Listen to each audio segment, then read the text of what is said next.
Can I ask and perhaps shoot straight with you, Bill? It feels like you're battling like mixed emotions here about everything. That it's something that you're not quite sure how to feel about in the immediate aftermath. Is that accurate? Let's just say I'm pissed off at the way I went out. I mean, because I put so much into it, and I don't feel as though the effort was reciprocated to put a stamp on, what I accomplished. I'm not going to say that I'm not ecstatic about the opportunity that I got, but I was a WCW guy, man. I was. I don't know, man. I don't know. I think it could have been done a little bit differently. That's all. And I'm happy with my performance. I'm happy with, the setting, but could it have been better? Absolutely. It can always be better. And I know you mentioned this 2-week thing, but I'd be remiss if I don't ask, what specifically could have been done differently? Could you tell us that? Well, there's about 100 things. I mean, whoa. I did 3 interviews beforehand. Ariel, I did 3, right? In 6 months. It's just, they cut me off 30 seconds into my speech, bro. I mean, you don't do that. Yep, we all agree with that. I gotta be honest, you can say what you want about Goldberg. Say what you want about Goldberg. We were on this show saying like, wow, they cut him off there? That's kind of crazy. We were here saying that on this show. A lot of people make a lot of jokes about Goldberg and whatever you think of Goldberg, whatever.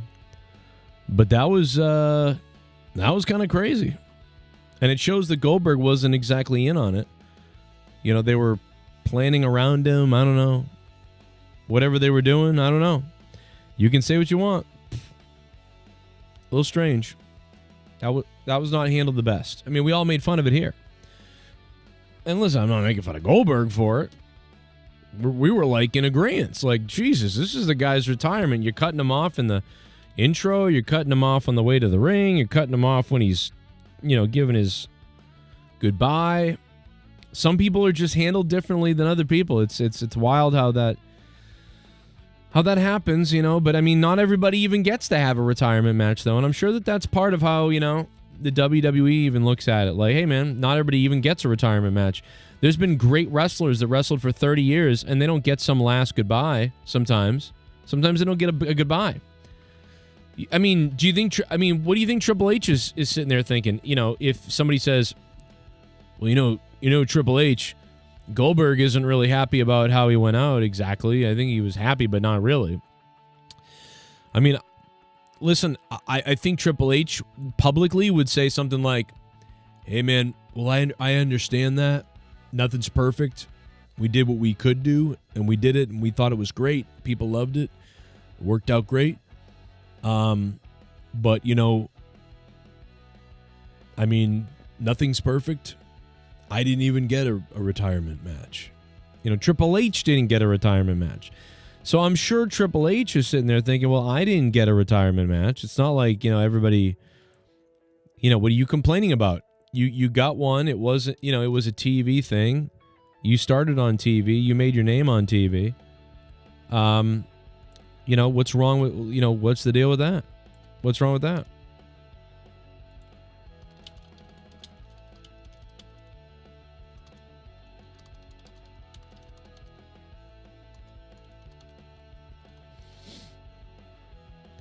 Well, Goldberg's not happy with it. And on top of that, he injured a referee, which is, hey, people get injured, Charles Robinson got injured, taking the spear. It's weird the way that Goldberg, says, hey, man, it happens, and he'll be all right, and that's all there is to it. It's funny how Goldberg, doesn't, really have a lot of remorse for people, and I think that's the thing that, maybe pisses some people off, like Bret Hart or something like that. I mean, Bret Hart's mad at everybody and everything forever and never let anything go, but, Goldberg's response in that was kind of like, he'll be all right, whatever. And it's funny because I think everybody's like this with the pass the buck thing. Goldberg is like, hey, he'll be all right. Hey. And then Triple H is probably like, yeah, it was a great retirement. I don't know what he's complaining about. I don't get it. I didn't get a retirement. Goldberg did, so I don't know. So I feel like that's, again, what Triple H would say. And so,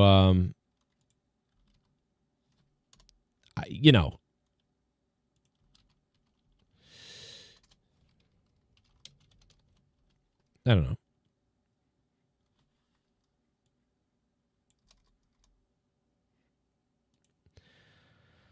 I think everybody's got a point to a point.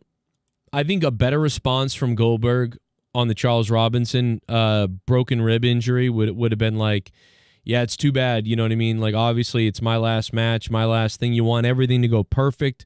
Everybody's safe. Everybody's good to go or whatever. But, he got speared. And listen, I don't know how old Charles is, but, he's a crazy guy. He takes crazy bumps, crazy hits, and, unfortunately cracked a rib or whatever. I heard he's going to be up and running already, though. He's pretty good to go. And, so one of the only downers that came from my final match was that we the Charles Robinson got hurt. But, I guess he's going to be okay, thankfully. And I wanted him to be in that match with me. I picked him, and I love him, and I've speared him a million times. I think I cracked his rib one other time, and it's the only thing he's that went wrong, other than losing and them cutting my speech off. It's on the negative list for sure. But in life, there's negatives and positives, and we just soak them up and we keep moving forward. So I hope he's going to be all right. I love him, and I feel bad that he did get hurt. That's it. That's all I got to say. But he kind of just says, like, hey, it happens, whatever, what are you going to do? He almost takes, like, it's weird. It's like, it's not necessarily his fault at all, right? It might not be Goldberg's fault whatsoever. But it's like, I don't know, man. It's weird. Like, some people would just take responsibility anyway. Do you know what I mean? Like, myself, I would take some kind of responsibility, even though it wasn't my fault. Like, hey, I don't think Charles did anything wrong. I don't think I did anything wrong. But, like, stuff just happens when you land and when you take impacts. And this was one of those freak accident things. He took a spear from Goldberg, and I hope he's okay, and I love him. And I do feel bad that, that we didn't go everybody okay in that last match. That would have been nice. But my career has always been rocky and awesome and ups and downs. And so we'd have it no other way probably. But if I could go back in time, it would be to keep, Charlie boy safe there. But, too bad. He'll be all right. I mean, even that sounds more like empathetic than, Goldberg's just like, hey, I don't know. It happens. Like, kind of just funny. But I like what Goldberg said. Not a big Goldberg guy, but he entertains me. He's entertained me here or there throughout the years. Since back in the day when the Attitude Era was going on, you flip over to see what Goldberg's doing. I'm not, he literally really hurt one of my favorite wrestlers ever in Bret Hart. You know what I mean? And I still, I care about everybody. So I don't completely, it's like Goldberg, any went long in the match for him. Like, it was a pretty good, I thought it was a good send off. The only problem I had with it is apparently the same problem Goldberg had with it. And apparently the same problem all you guys had with it. Goldberg had the same problem with it all of us had with it, which was like, why the F did they cut this guy off so many times? Like, it's kind of crazy to cut this guy off like they did. It was just wild. Like, what the fuck are they doing cutting him off so much? That was just so bizarre to all of us. Did they cut him off that much?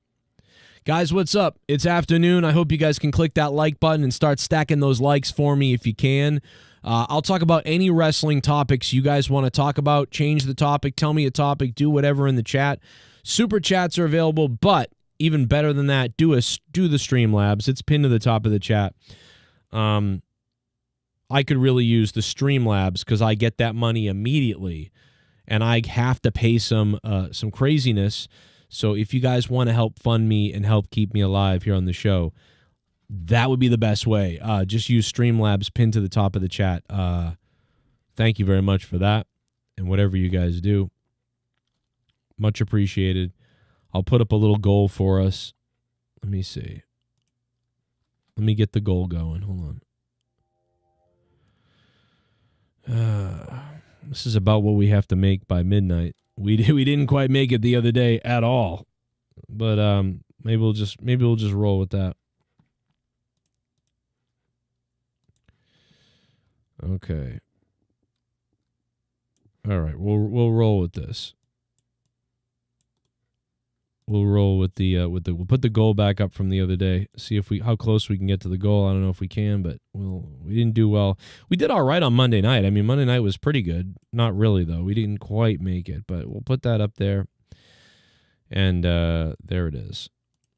And if we hit that other marker, we'll do a 24-hour stream, straight up stream that never ends for 24 hours, which is pretty crazy.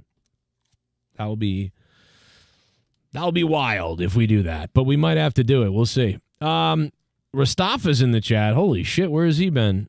I haven't seen Rastafa since forever. He's probably licking Busted Open's ball sack somewhere.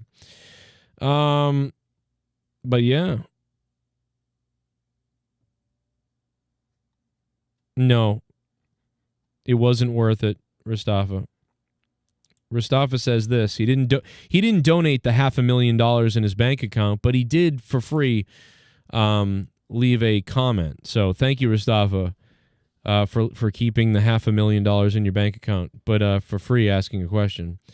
When my life is being destroyed, you piece of shit. No, I'm just kidding. But not really. Rastafa, what's up, man? I'm kidding. Kind of. Despite the complaining about Moxley taking the AEW title hostage and not displaying it for 8 months, him being choked by Hangman and tapping out was the finish, and wait, worth it? And I say no, because I think you could have done it without the briefcase thing.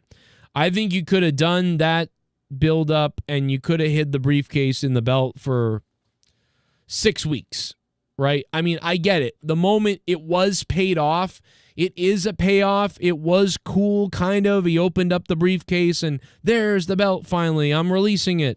Like, it was cool. It never wasn't going to be because you held it for 8 months in a briefcase.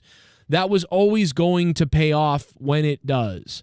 But the damage that was done to the company, to the belt, while that was being done, was far beyond worth that little moment that, I mean, like, it was a moment for a second where it was like, it's out of the box. That's what you did it for. It's not worth it. It wasn't worth it. It would have been worth it if Moxley had stolen Hangman Adam Page's dead father's, the last picture, the only photo they have together because the house burned down or something, or like his father's whatever, or his whatever important thing that he stole from him or something. That would have been impactful for the story, and it would have been the same type of thing. He opens up the briefcase and he holds it up, and then he gets the belt awarded to him after that, and you didn't have to sacrifice the belt for 8 months. It's, yes, of course, it was worth it in the moment, but it's going to be forgotten about now, and it really wasn't worth it to me. It was not worth it. If that was 2 months, if it had been 2 months, I don't know, it wouldn't have been as impactful, and then you hid the belt for 2 months, so is that worth it? Probably not. I just never would have okayed this. It sounds kind of cool on paper. It really does, kind of. But after a while, you realize this is kind of stupid, that our world title is not on the video, on TV every week. People, you know, it really made a difference. It made a perception. The perception for me was not good, that thing was not available and not around. I did not like it. I didn't like what they did. It was too weird. It just devalued the AEW World Heavyweight Championship. And I don't think the payoff was near what we needed it to be.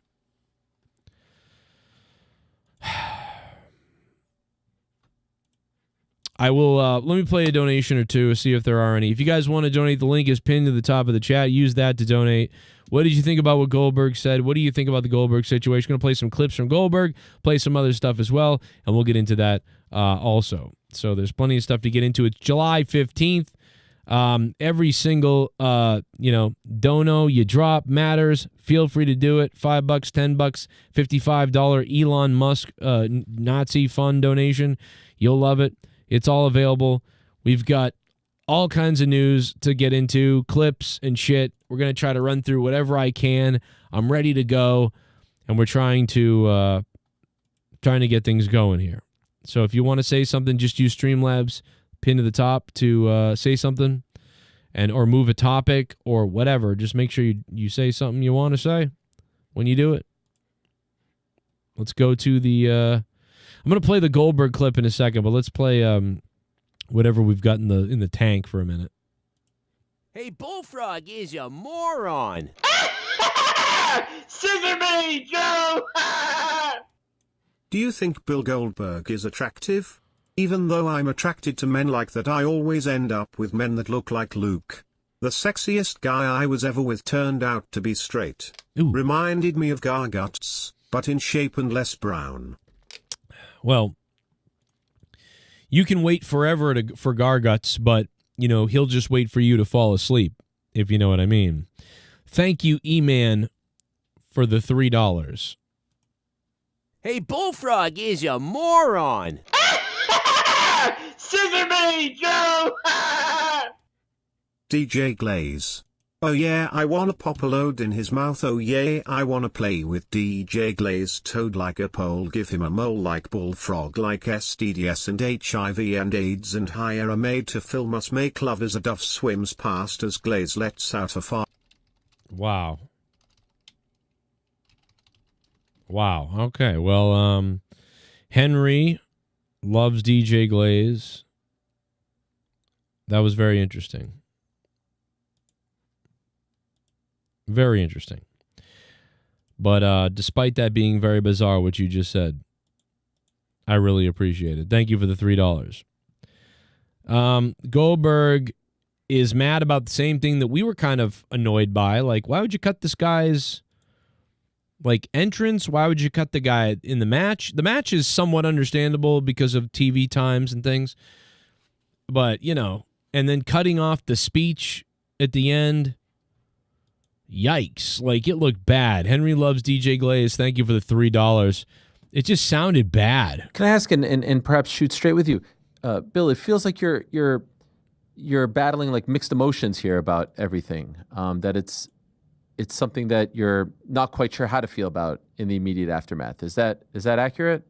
Let's just say I'm pissed off at the way I went out. Because I put so much into it, and I don't feel as though the effort was reciprocated to put a stamp on, what I accomplished. I'm not going to say that I'm not ecstatic about the opportunity that I got, but I was a WCW guy, man. I was I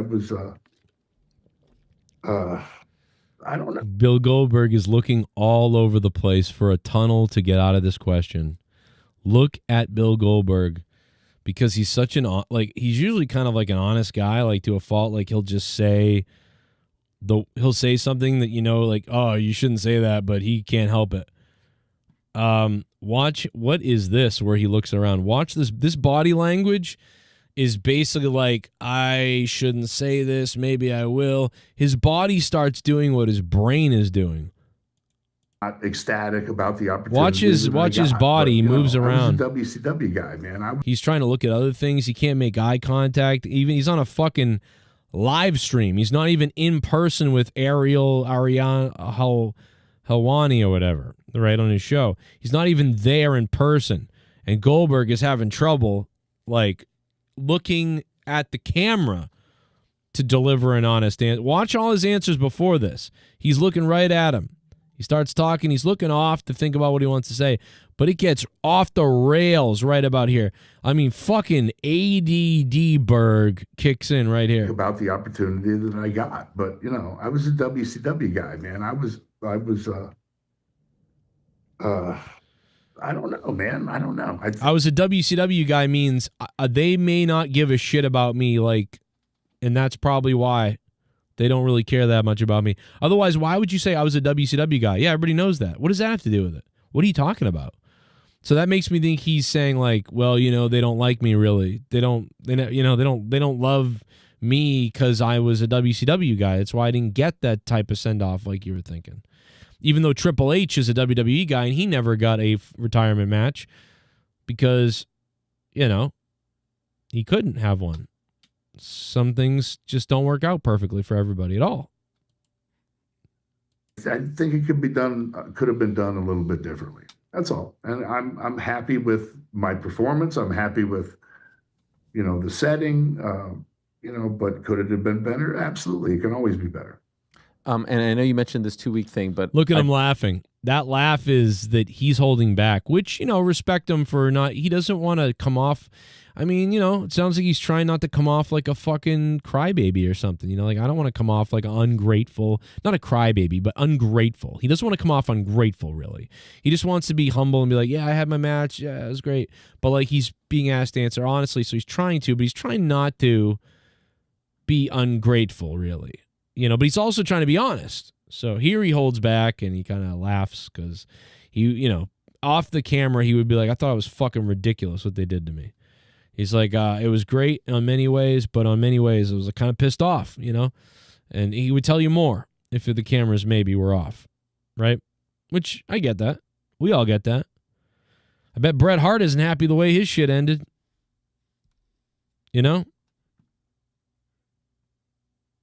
Be better. Hey, Bullfrog is a moron. Oh, shit, here we go. Scissor me, Joe! 911. Hello? Voice chat. End voice chat. Oh, damn it. End voice to text. Damn it, toboggins. Hello, is this working? Turn off text to speech. Dial 9. Dial 1. What the fuck? Well, I don't know what that was, but Gertrude, thank you for donating. Guys, if you could hit the like button, we are at 30 likes, which is retarded. So please click the like button, if you can. That would be great. So, Goldberg not happy here. And I know you mentioned this 2-week thing, but I'd be remiss if I don't ask, what specifically could have been done differently? Could you tell us that? Well, there's about 100 things. I mean, I did 3 interviews beforehand, Ariel. I did 3, right? In 6 months. It's just, they cut me off 30 seconds into my speech, bro. You don't do that. But, it's all good. It's all good. Do you think that was their call or the network's call? I think it doesn't matter because it's live television and you can plan for it. Mm-hmm. That's all. My question is, though, isn't the match supposed to be planned for so that they, you know what I mean? Like, there was one point where, like, at the end, where Gunther put him in the sleeper hold thing. And,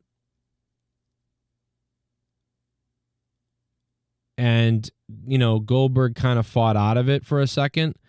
And you could see Gunther and even the referee and Gunther were like whispering things to Goldberg, almost like to be like we got to go now. We got to get up. We got to have the match end. And you remember how quickly the referee rang the bell? Like as soon as Goldberg laid down and his arm went limp, the referee didn't even pick it up once. He just looked at it and like touched it and was like, oh, it's over. And he ran to call it over because they were running out of time. Right? So is there a miscommunication where Goldberg didn't know how much time they had? Where, did anybody ever say to Goldberg behind the scenes, hey, Bill, just remember when you go out there, you guys are only going to have 16 minutes, entrances and everything, or it was 20 minutes or something. So, you're going to have to you're going to have to get to this point quickly in order for the match to end, and then you to do your speech afterwards so we don't get taken off the air. We go off the air at 8 o'clock or 8:01 or that's the maximum we have. So, if the pin happens at 7:57, like now you got to, But what's weird is it's also weird that at 8 o'clock 10 o'clock rather, or whatever it was, 10 o'clock, the end of the show, the show did go off the air, it seemed like, and went to commercial break. So you're like, okay, that's the end. But then they bizarrely came back from a commercial break for like another, I don't know, like 20 seconds or something. And then that ended. And it was like, well, did you need to have that commercial break then? So, something is weird about the whole thing. Whether that's Goldberg misunderstanding how the timing was, whether that was WWE misunderstanding how things are going to go, why were there so many commercials in those positions that they were in? They did something I've never seen before. I've never seen somebody win the match with like 3 minutes left, and then they go to a commercial with 3 minutes left and then come back after that point and after they should be off the air and still come back for an extra 20 or 30 seconds, though, and then still go off the air. It was very strange. And again, they're on Peacock. So what was happening there? Why were they putting commercials in those positions, coming back and cutting off, and what were they doing? Like it's something was wrong with the whole thing. And I told you guys this months ago, why in the world is Bret the Hitman Hart not coming from under the ring with a steel pipe? I don't get it. They missed out on one of the greatest, funniest moments ever, where in the middle of the match, Bret Hart tries to hit Goldberg with a steel pipe, and Goldberg thwarts it. And then Goldberg continues the match, and then he loses anyway. But it would have been funny if Bret Hart had shown up with a steel pipe. And maybe he even hits Goldberg in the knee with it. That would have been great. I don't think Goldberg would have liked it. Probably wouldn't have wanted to go through with that. But, Triple H, you could have pitched it.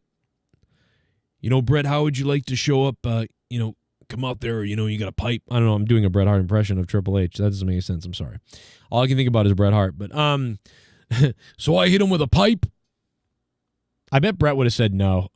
I don't know. Something about it makes me think Bret would have said no, but I don't know. Would Bret have done it? Used the steel pipe? He thwarts Hart? Yeah, but I mean, I'm saying like he wouldn't have gone through with it otherwise, Kona Savage. He wouldn't have done it. So you have to, you know what I mean? I mean, yeah, it would have been, what would have been really great is if they don't tell Goldberg about it. And Bret Hart shows up with a steel pipe and he clubs Goldberg in the leg with it, shoot. And Goldberg's expected to try to finish the match. And it's a screw job on Goldberg. They do the Montreal screw job. They do the retirement screw job on Goldberg.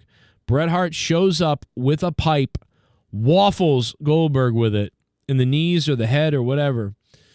And then Goldberg is confused. Bret Hart just gets out of there. And then Goldberg eventually goes into the ring, but he's like kind of sore. Like, why did I just get hit for real with a pipe by Bret Hart? What the fuck is going on? Goldberg has no idea what's up. He's yelling in the back or yelling at the ref or yelling around, and he's so discombobulated. And then Gunther distracts the referee for a second and then hits Goldberg in the balls for real. Goldberg goes down, grabbing his balls probably. And then Gunther just puts him in a submission hold, and the referee immediately calls for the bell. And it's the retirement screw job on Bill Goldberg by Bret Hart, Triple H, and everybody. And when Goldberg gets into the back, he's pissed, but all the security's waiting for him. And they don't let him get to Triple H. And Triple H says, "That's part of the business, Bill. We did some of the best. Nobody will ever forget this, Bill. The retirement screw job." and then Triple H just laughs. And then Triple H goes, "Hey, I didn't even know that was going to happen." And he just laughs, like basically like the same thing they said to Owen Hart and they said to Bret Hart's wife and everybody on the Heart and Soul DVD or whatever the fuck it was and Beyond the Mat. And they just laugh. And Triple H says, I swear to God, I didn't even know that was going to happen, Bill. And they just laugh about it. Oh, God, it would be so funny. It'd be funny. It'd be terrible for Goldberg. But, I mean, Bret Hart would go to bed with just a gigantic one in his pants. You know what I mean?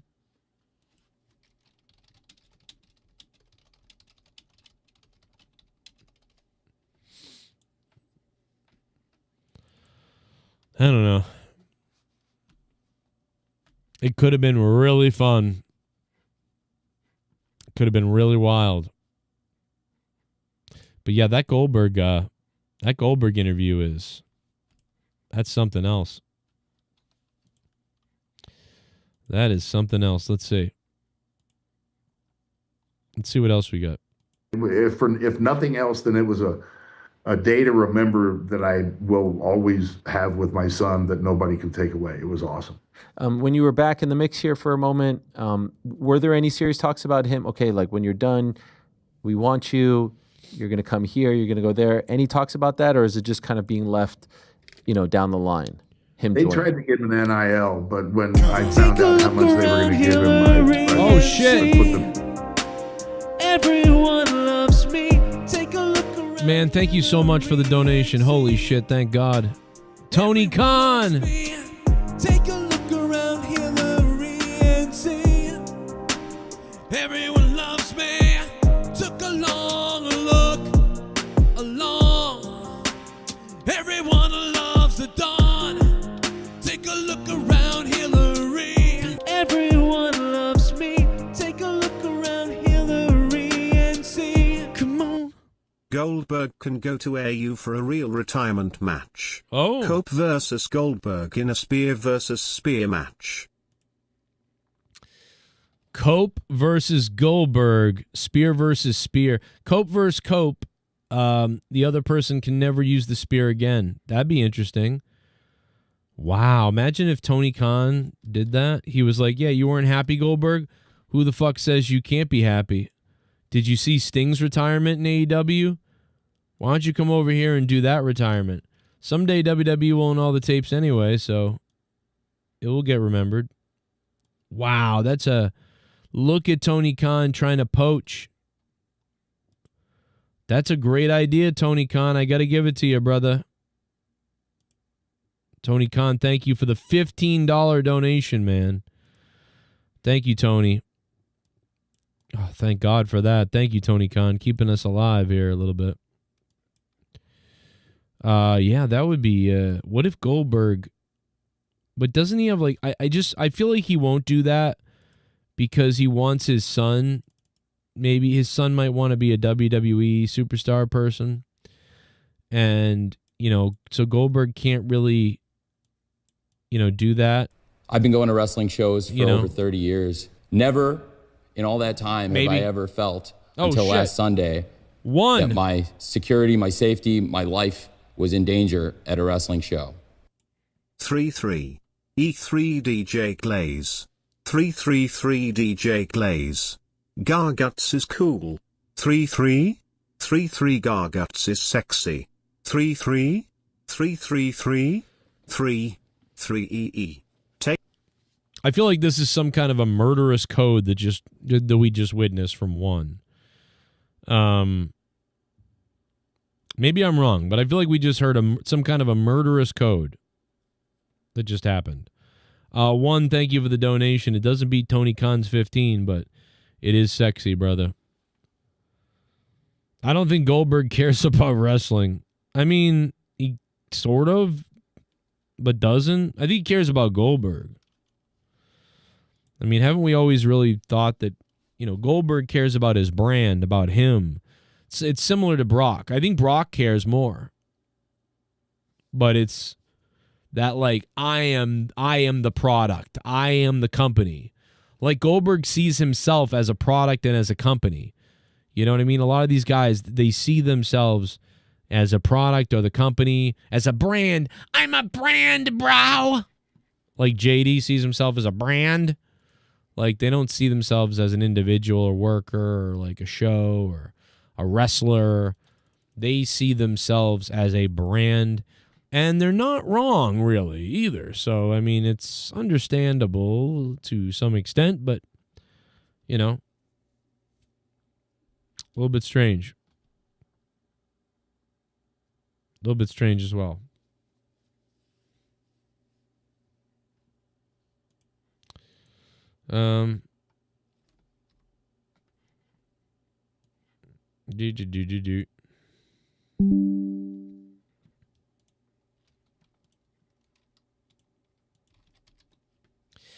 We got people on Discord. We're going to head over there in a minute probably, but I'm going to look in the chat. There's some other questions that people have, so I want to get to some of those. Plus, I got more Goldberg clips. I want to go over more of these clips with you guys because there's just so much more.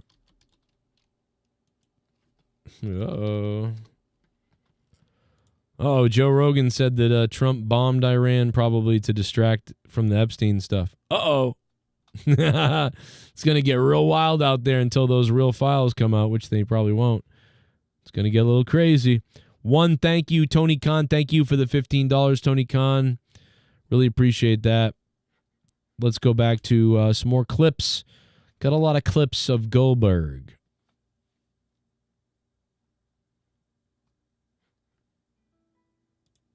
Did he just get the Goldberg tattoo? Is that the famous one? Did he just get that? Yeah, and I felt indifferent about that because I don't want anybody, I don't care what anybody thinks, but I don't want him to feel pressure that he had to do something like that. But it was purely his idea. And, we flew down, a guy named Mike Parsons down in Tampa.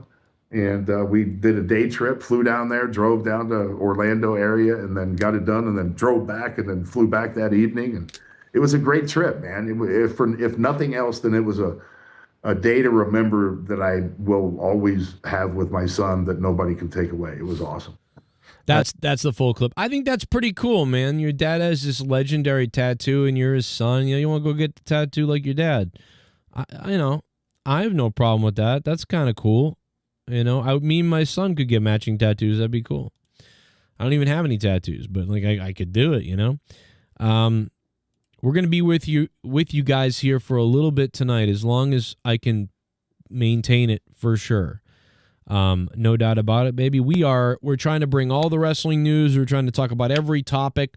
We got Superman, all these other movies. We want to talk about movies. Whatever the hell you guys want to talk about, the world news, whatever it is. If you're donating it, we'll talk about it. If it's in the chat, we'll try to talk about it. And in a few minutes, we'll go to the Discord. I already see A. Donald's over there. Jay Menace is over there. DJ Glaze is over there. So he's probably, glazing people's brains. And we're obviously trying to hit the goal amount, which is a hefty goal amount, trying to make that because I have to. Otherwise, I would have made it.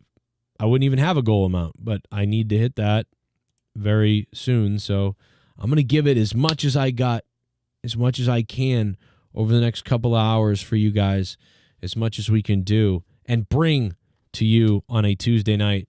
So make sure you guys hit that like button while you're listening and hanging out, and maybe share this with friends and people you think might be interested in it. And of course, feel free to win the lottery and then donate to the show. Thank you for that. Also, you can do it a different way if you want, but the best way is Streamlabs pinned to the top of the chat, as you guys know. Has anybody seen Dork Knight? Because we got a missing persons alert going out there. Where is Dork Knight? Somebody locate this man. We need to find him, know that he's okay. We are trying to find and locate the legend known as Dork Knight. We don't know where he is. Probably raping somebody, but he's out there. Let's go back to more Goldberg clips. He was a little bit miffed about his retirement. But I am no different than anyone else. Everyone has issues. Everyone has things that they have to work around. And, what doesn't kill you makes you stronger. And again, my whole journey in doing this, whether it's coming back, whether it's, doing stuff before my son was even born, I'm writing a book for my son, right? I'm doing this all for him. And okay. I'm just showing that you can persevere no matter what the issues are. And everyone's got issues. Don't bitch and moan about them. Put your nose to the grindstone and work your ass off, period. But I am no different than anyone else. We got a lot of Goldberg clips. And Gunther was an unbelievable guy to work with. It was awesome. I had a good time, man. I was laughing in there when he was chopping me. I mean, I actually had fun. By the way, the official time, I do believe, is 4. He just shit on Gunther's chops. Oh, my God. He just buried Gunther. Jesus Christ, Goldberg. You just buried Gunther.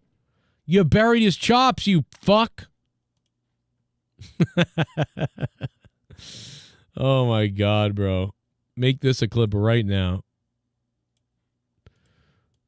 And Goldberg buries Gunther here, or at least his chops. And Gunther was an unbelievable guy to work with. It was awesome. I had a good time, man. I was laughing in there when he was chopping me. I mean, I actually had fun. By the way, I had fun completely just burying his chops just now. The official time, I do believe, is 14 minutes and 23 seconds, which is your longest match since 2003. And Gunther was an unbelievable. That's pretty good, man. Longest match since 2003, Goldberg. Hey, it was long. It was a good. It was long. It wasn't 5 or 8 minutes. You know what I mean? He did. I mean, it was a lot of rests, and they strategically did things. I'm telling you, which we all could see, right? I mean, let's be honest, right? You raised a piece of shit. No. Joe, can you move my name away from Jay Menace? I don't feel safe around him. Oh. It ain't make no sense. Anyway, what did you think of the Monday Night Raw? Do you think Naomi is a good role model for the kids? Not a good example, honestly. No, I think she's fine. I think Naomi is just a fine, role model for the kids. I think she's just fine.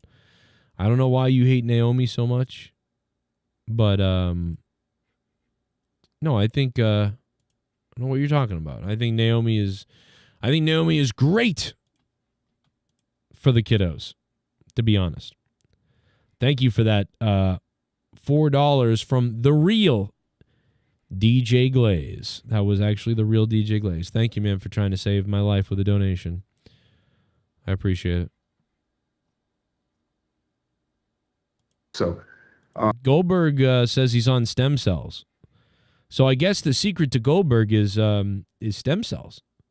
He's getting stem cells injected into his dick. I don't know. Yeah, my knee's bad, my shoulder's bad, but the stem cells allowed me, my neck's bad. Stem cells allowed me to go in there and give it my best at whatever age that I am.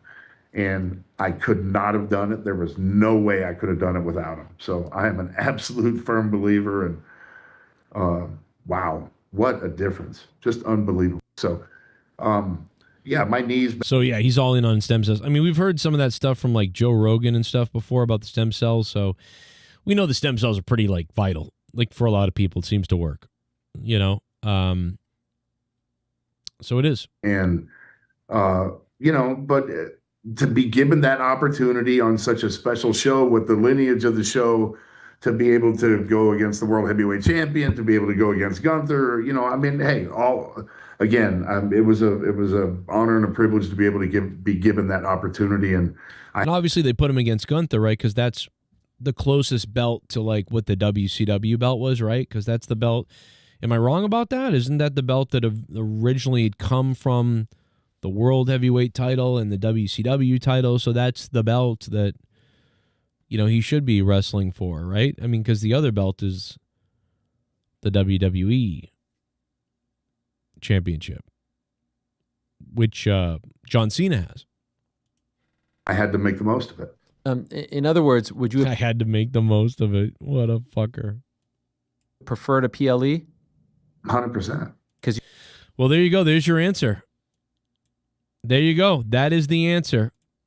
There it is. There it is right there. Everybody's been asking, would you have preferred it be a PLE than Saturday night's main event that Goldberg wrestled on for his retirement match? A lot of people have been asking that question, been debating it, thinking they know the answer. Goldberg answered it right there. And, but to be given that. Right here at the end. Here it is. Would you have preferred a PLE?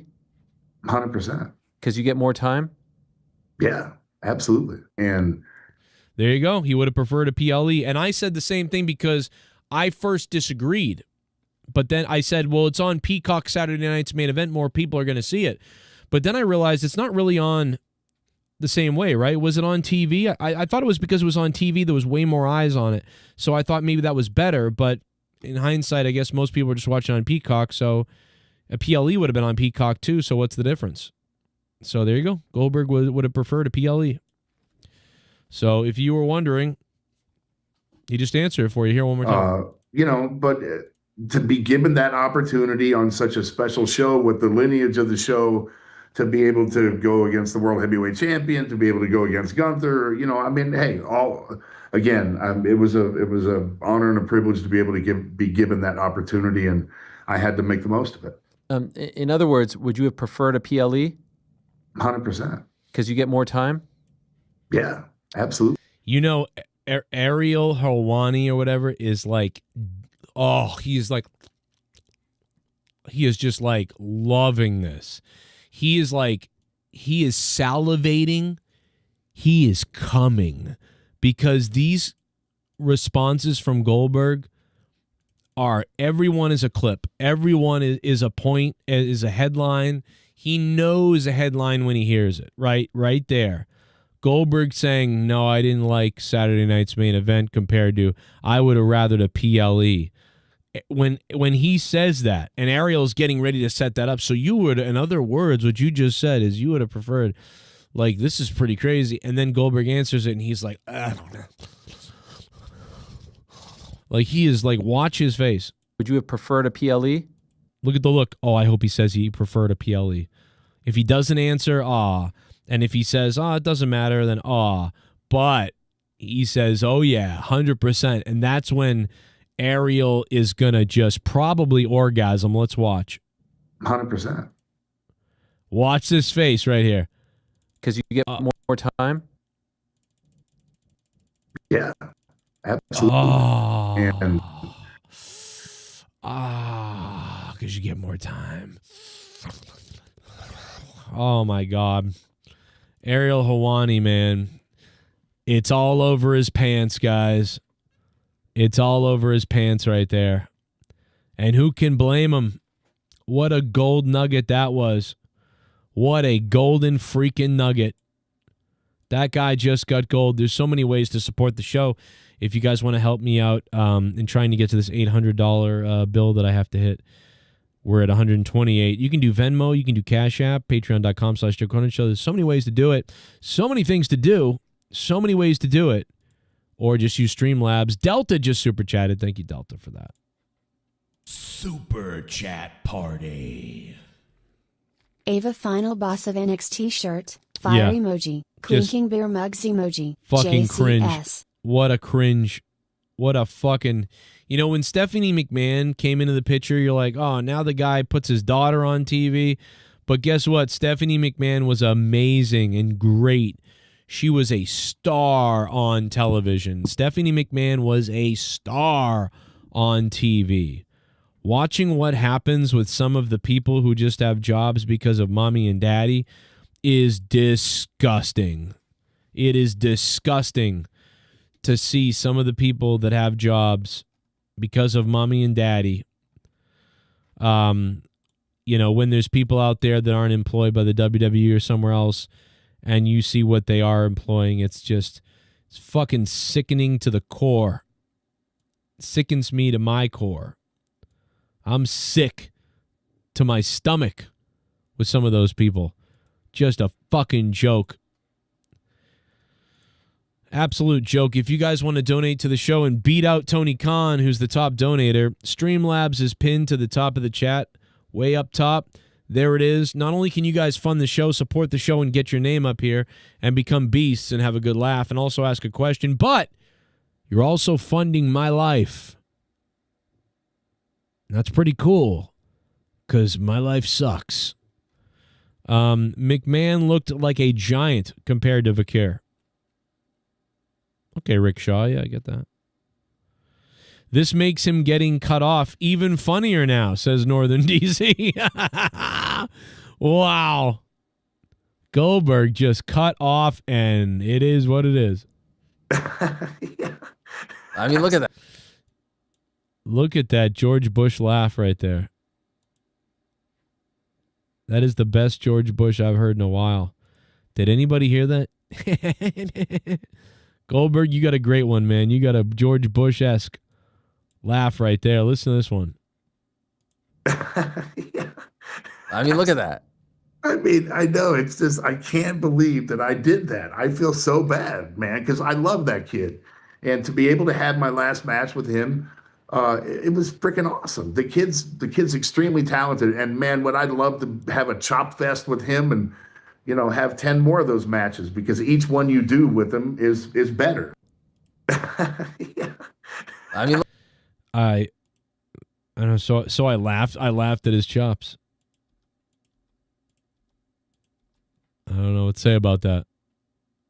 I couldn't have done it without my dance partner, and it was awesome, man. I've never chopped in my life. I've never been chopped in my, well, you know, Flair chopped me, but that was fun, man. That was fun when Flair did it. There were moments in that match where I actually enjoyed myself, and I can't say that I've done that very many times. So for that. Goldberg hates wrestling. Like he's there were times in that match that I actually enjoyed myself. I normally fucking hate being out there in the wrestling ring, but there were times in that match where I almost liked it. I almost liked it. What? Goldberg hates wrestling. Good Christ. I only enjoy it when I'm hurting Bret Hart. There were times in that match I couldn't believe it. I actually enjoyed being in the ring and a famous person. I actually can't believe that. What? That's crazy. This guy hates wrestling. You're not kidding. I was like, he didn't love it, and he's whatever. He's got to, but no, I don't know, man. Based on that doesn't sound great. That sounds like he doesn't like it. You might be right. What? There were times in that match where I actually enjoyed myself. I just can't stop saying that. I know that this is annoying that I keep repeating that, but oh man, we got to clip that. We got to clip him saying that. That's delicious.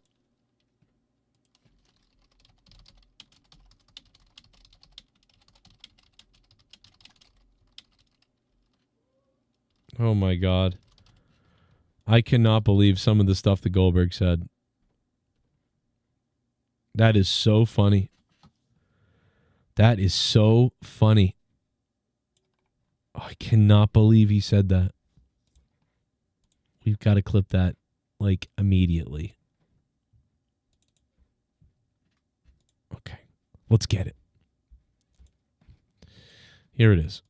And a plethora without my dance partner, and it was awesome, man. I've never chopped in my life. I've never been chopped in my, well, Flair chopped me, but that was fun, man. There were moments in that match where I actually enjoyed myself, and I can't say that I've done that very many times.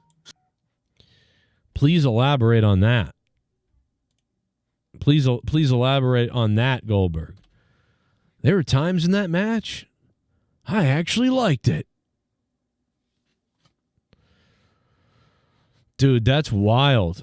That is a wild thing for Goldberg to say. But you know what? If it's a tool to make his life happy, I'm happy he got a good life out of, wrestling, I suppose, right?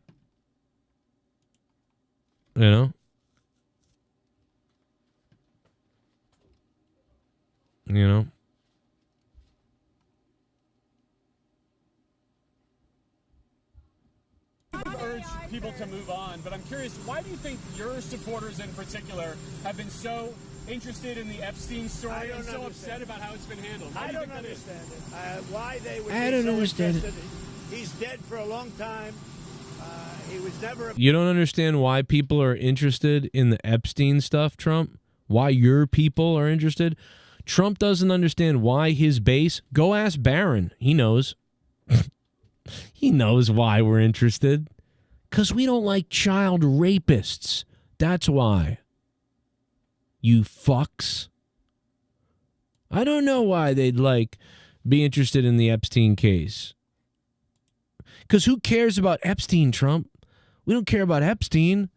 We want all the people that raped the kids. How is that hard to understand? It's not. He's playing stupid. I don't understand it.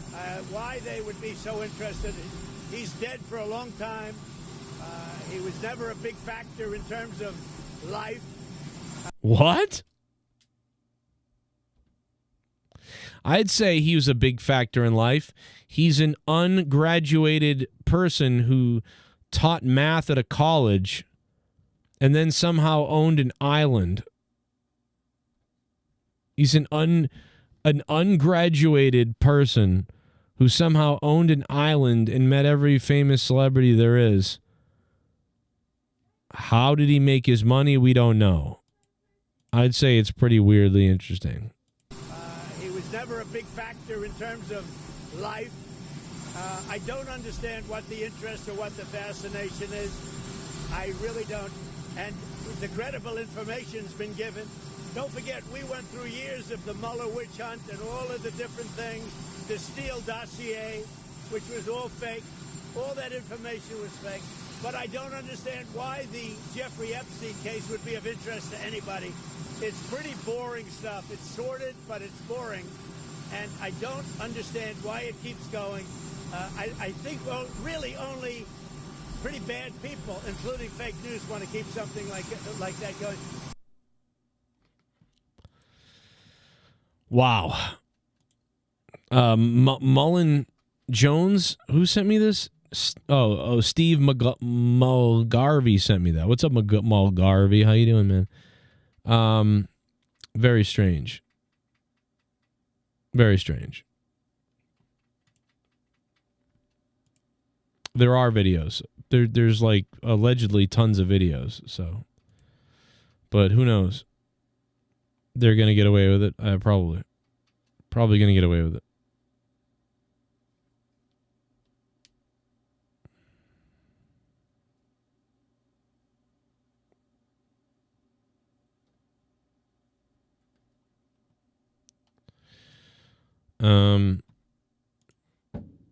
This is interesting. Jamie Lee Curtis uploaded a photo and said nobody knows which of her daughters is trans. Shit bum. Oh shit. Joe Hop Discord. What up, DJ Glaze? You're gonna have to donate $20 to Streamlabs, pinned to the top, in order to get me on Discord, DJ Glaze. You're gonna have to avoid Superchats because Superchats I don't get for 30 days. You're gonna have to use Streamlabs, DJ Glaze, up at the top. If you're going to command me around, you got to use Streamlabs. Thank you, brother. If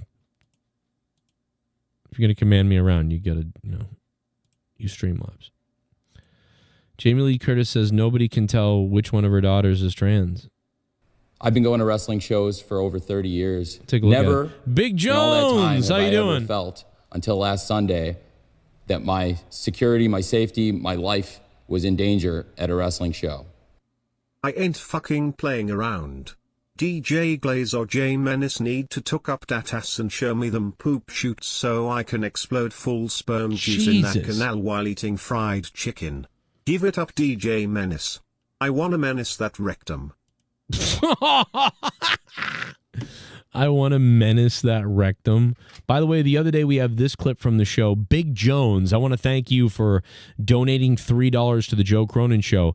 If everybody in the chat right now donated $3 to the show, I mean, we would be in some damn good shape right now. But then again, we can't get everybody to even click the like button. We have 53 likes only. Only 53 likes, guys. Please get us to 69 likes. And yeah, if everybody donated $3 who was watching right now, we would have ourselves a $300 instant moment. It would be unbelievable. $3, everybody. It'd be unbelievable. But let's go to Big Jones. Thank you for that. Let's go to this clip that I pulled the other day from one of the shows. Listen to this clip. It is a delicious clip. Listen to this. We got more wrestling news coming. Plus, Roman Reigns is back early, preparing for his big SummerSlam return. Yeah, he's returning at SummerSlam. That was the rumor. But it's not that he's returning the night of SummerSlam. He's returning now so he can wrestle at SummerSlam. So I got that wrong. I interpreted it as he would be returning at SummerSlam. I should have clarified. I never did. I'm technically wrong. So that's the way it goes. But here's a clip. Listen to this. No, my mom and pop's been together for since 91. This is DJ Glaze telling us his parents have been together since the 90s. What a sweet thing. No, my mom and pop's been together for since 91. Yeah, cool. That's good for you, man. Yeah, they've been together for a long time.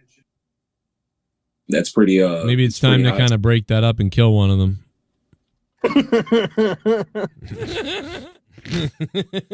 Yeah, you know what? Sometimes people get too happy and too relaxed, That's good for you, man.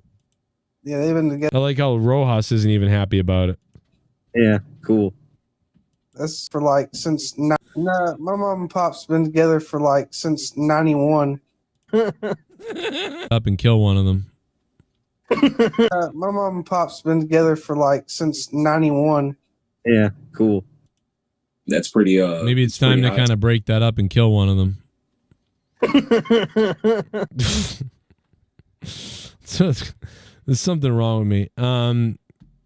That's beautiful, isn't it? Your parents have been together since 91, yet you're a racist piece of shit. I feel like that cancels out all the happiness I have, but they raised a racist. That's the problem. Great for them, but, raised a racist. Anyway, back to the Jamie Lee. Ooh, look at that. Back to the Jamie Lee.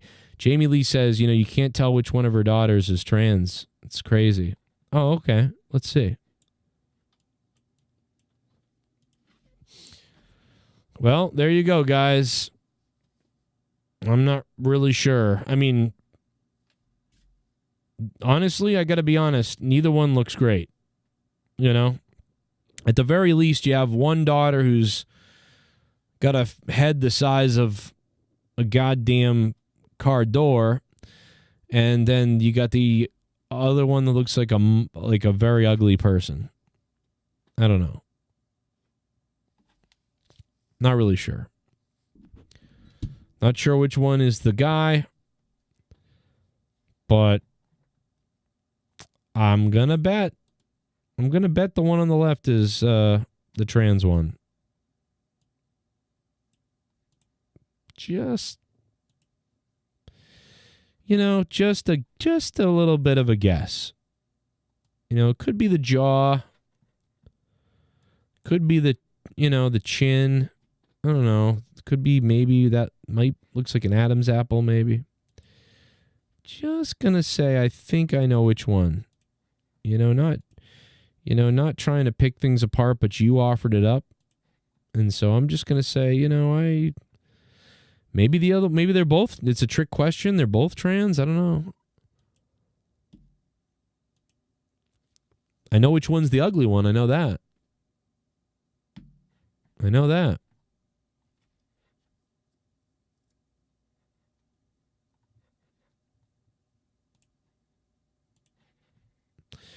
AJ Styles is praying on Raw. People said, what was he praying for?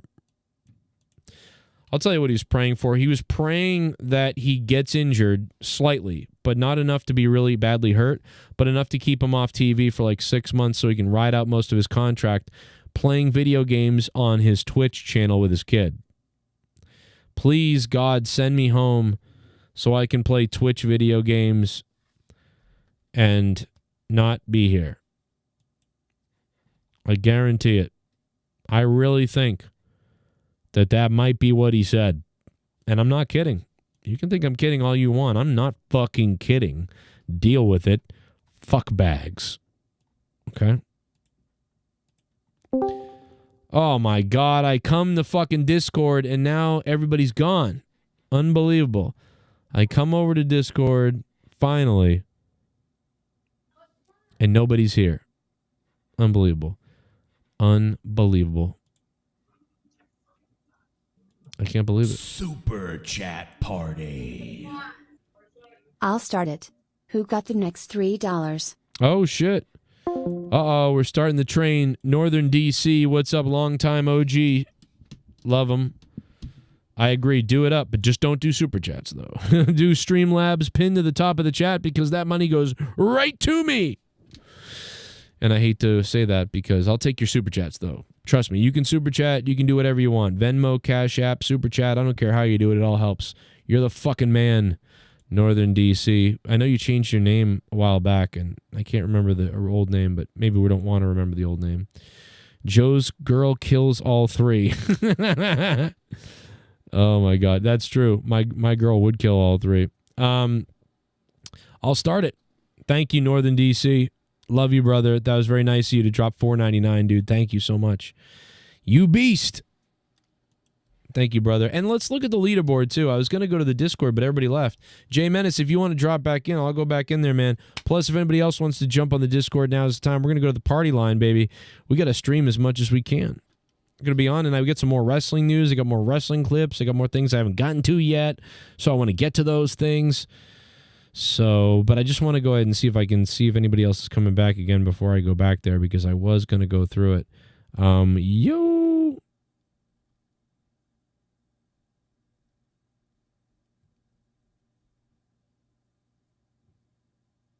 Yeah. Let me see. All right, here we go. Here is the clip. Play the clip.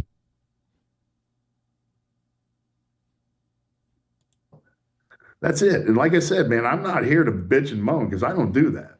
And I'm not complaining by any stretch of the imagination. I'm just, you asked me a question and I'm answering. Yes, sir. Yes, sir. You know, so. I did see the speech because some people recorded it and posted it online. It's a great. Thank God. It's too bad. I think they put the whole thing up, right? Great speech, and I hope that in some way, shape, or form they upload it and that you can see it in HD. That's it. Yeah, I mean, maybe they did. Did they put it up? Let's see. Goldberg WWE speech. I think they did put it up, but oh, here it is. 10 minutes long. Yeah, Goldberg delivers farewell address. Yeah, and it's got 1 million views, so that's great. So we can actually hear the whole Goldberg speech. So the good thing for Goldberg is that, hey, man, you know, people heard the whole thing. I mean, 1 million something people heard this thing. So that's awesome. And I was lucky enough to beat Hogan in front of 45,000 of y'all. That's a Georgia Dome. I've never thought about this moment because I never thought it would come. But I couldn't have done it without you, each and every one of you. And for these people that are in the ring with me, my friends, my family, I don't even know what to say. But it's been one hell of a ride. And there ain't never gonna be another goddamn Goldberg. Except for this boy right here. And I love each and every one of you. Treat everybody with respect. Treat everybody the way you want to be treated. Black, green, purple, Christian, Jewish, I don't give a damn. You treat every single human being with respect. What about the Muslims? What about the Muslims, Goldberg? Was it nice? We heard this part. You know, this was a nice thing to say. He really goes into the big boss man here, which you got to respect. You know, my mom always said, you treat people the way you want to be treated. You know the big boss man will make you walk the line. You better watch your butt. And if I did anything Great song. in my career, I honored that. Great song. And I try to pass that down. And every single human being in this ring is of the same character. Because if I let them share the ring with me, that's who they are. I'm absolutely honored. I'm floored. It's just been one hell of a ride. And it doesn't mean I'm going anywhere. I ain't falling off the face of the planet by any stretch of imagination. But I claim strength in every one of you. Bro. Goldberg looks pretty solid, bro. He's working out. And I cannot thank you enough. You know, he's working out. He's doing his work, brother.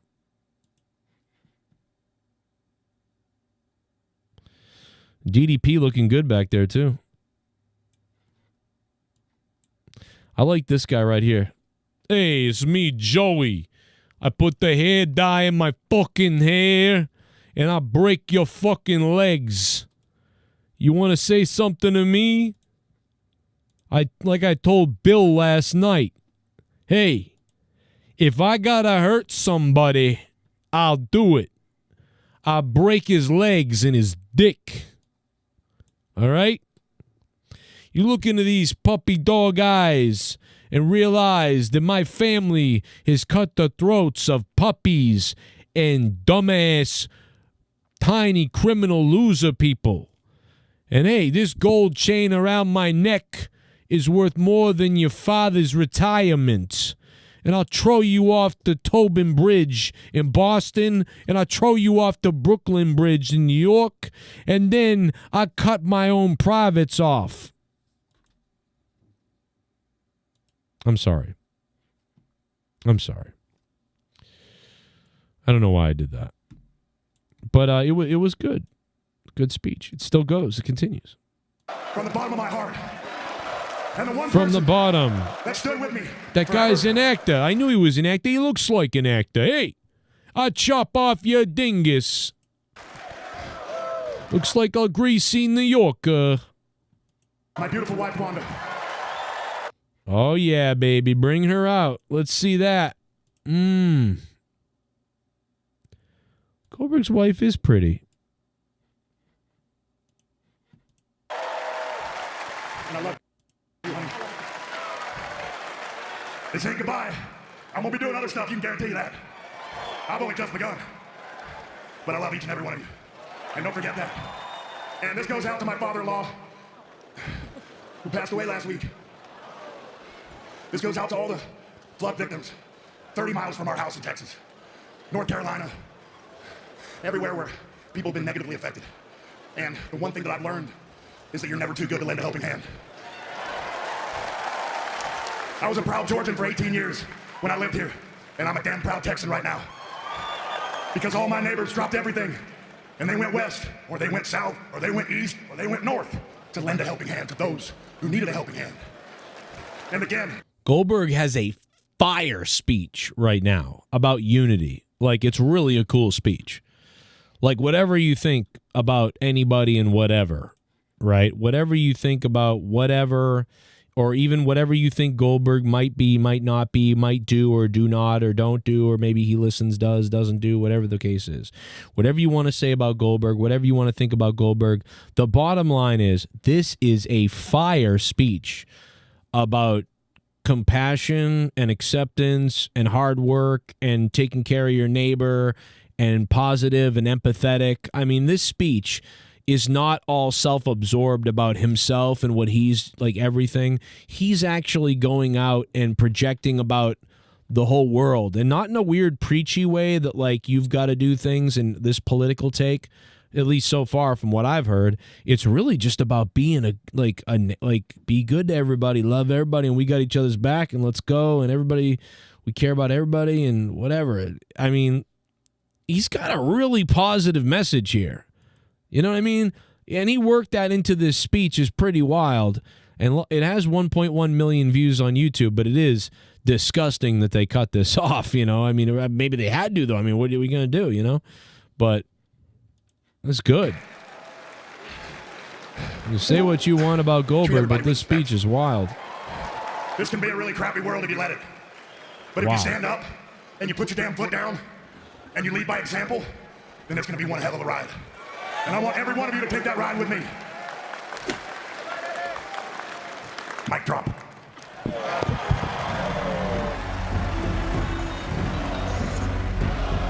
Wow. He called his own mic drop, though.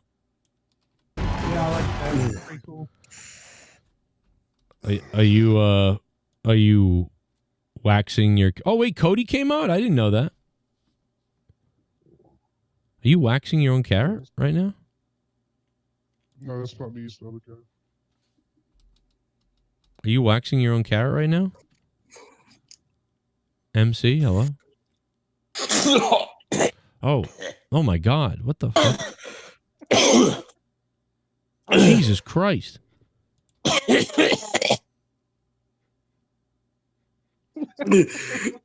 Oh my God. Are you Jesus? I think he was I think that was Luke Rojas. I think he was jerking off to Goldberg. I think that guy was jerking off to Goldberg. We just had a caller call the show, and he was I'm not really sure, but I think he might have been, dare I say it, masturbating to Goldberg's farewell speech. That's crazy. Yeah. So, pretty interesting. That's pretty sick. DJ Glaze, what did you think about Goldberg's farewell speech and everything else that we've heard on this stream? Goldberg's not happy with a lot of things. Yeah, he's always like that, though, ain't he? Maybe. You might be right. He was like that with Asuka. Did you hear when he said he almost had fun in the match for some reason?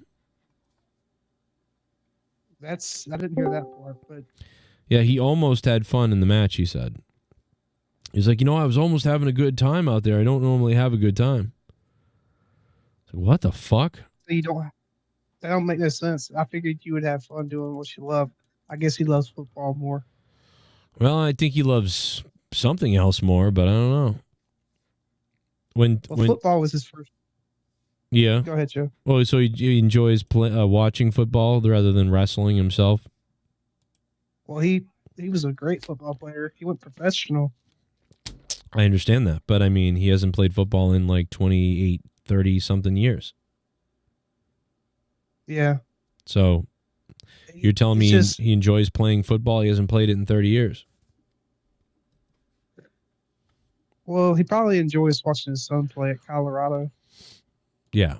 So he hates wrestling, but he enjoys watching his son play football. That's what you're saying. I guess, yeah. Okay. I mean, what does his son want to do with wrestling? He's not big like he was back in the day. He could get bigger, but yeah, he's not Goldberg's size. He's more like he could like take on Dominic Mysterio or something, like not necessarily be the next Goldberg, because Braun Breaker is like the next Goldberg or whatever. Yeah. But well, he said he's a Steiner. That's what Paul Heyman said. Yeah, his name. Are you sure, DJ? Jesus Christ, bro. I'm gonna kill myself. I'm gonna fucking kill myself talking to you. MC, please say something. I don't care if it's retarded. You sound retarded, MC, but I don't care. He is a Steiner. He is a Steiner. He's right. He's a Steiner. Very good.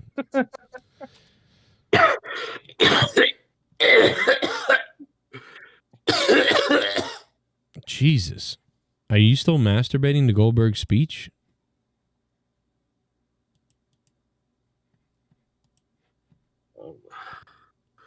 I'm not feeling good. Oh, boy. All right, folks. I will be back to Discord in 1 second. Bear with me a second while I find out what is happening. And we will go back to that call in a second, find out what's wrong with that gentleman who is throwing up, choking. It sounds like he's twitching maybe even at one point. There's lots of stuff to go over there, and we'll go into it. But let's listen. Rastafa was here just a few minutes ago.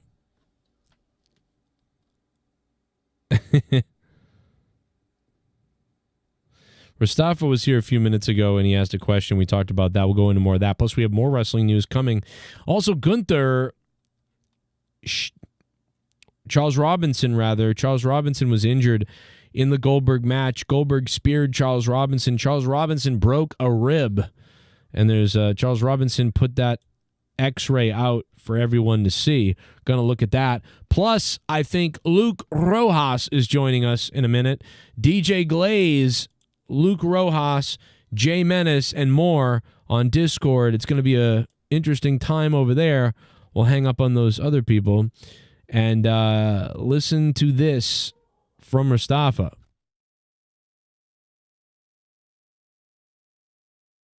Let me get the goal going. Hold on. But yeah. No.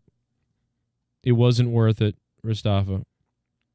Ristafa says this. He didn't donate the $500,000 in his bank account, but he did for free leave a comment. So thank you, Ristafa, for keeping the $500,000 in your bank account, but for free asking a question.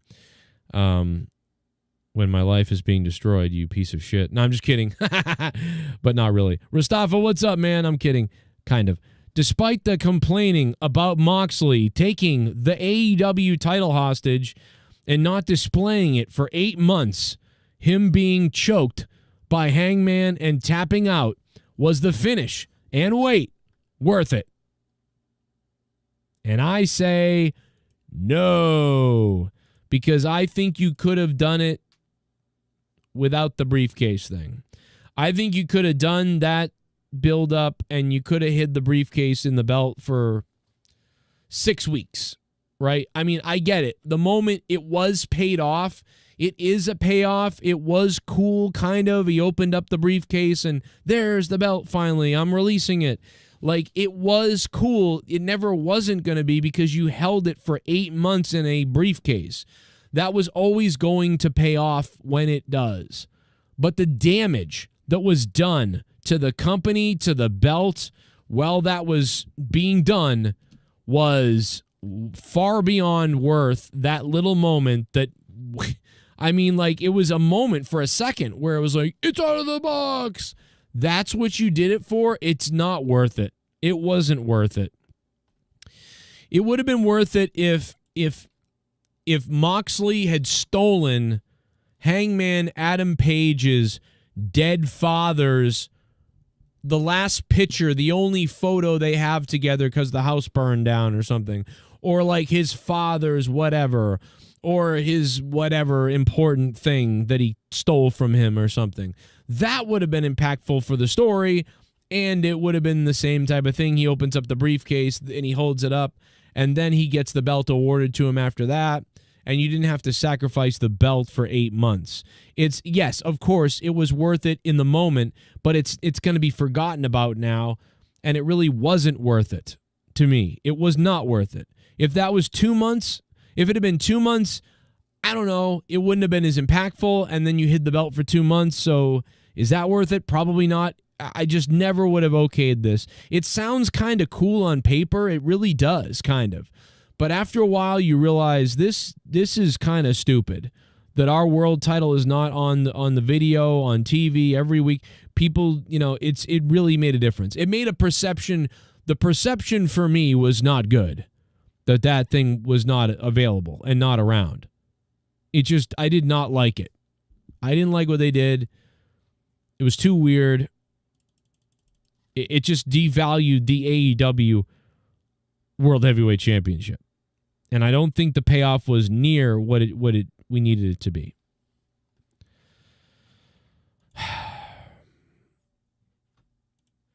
I will, let me play a donation or two, see if there are any. If you guys want to donate, the link is pinned to the top of the chat. Use that to donate.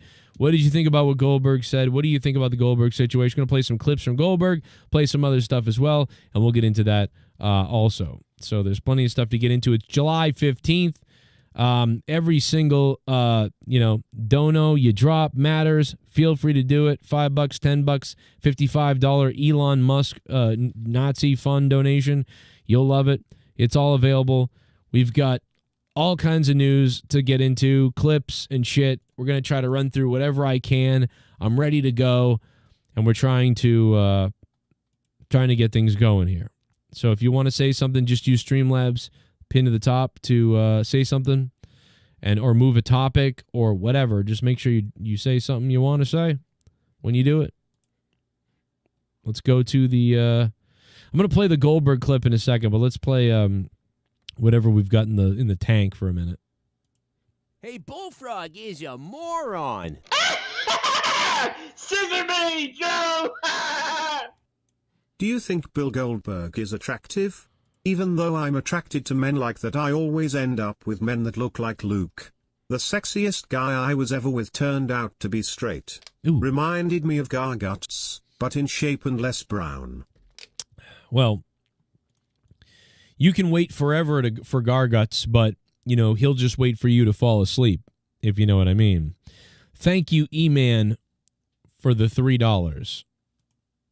Hey, Bullfrog is a moron. Scissor me, Joe!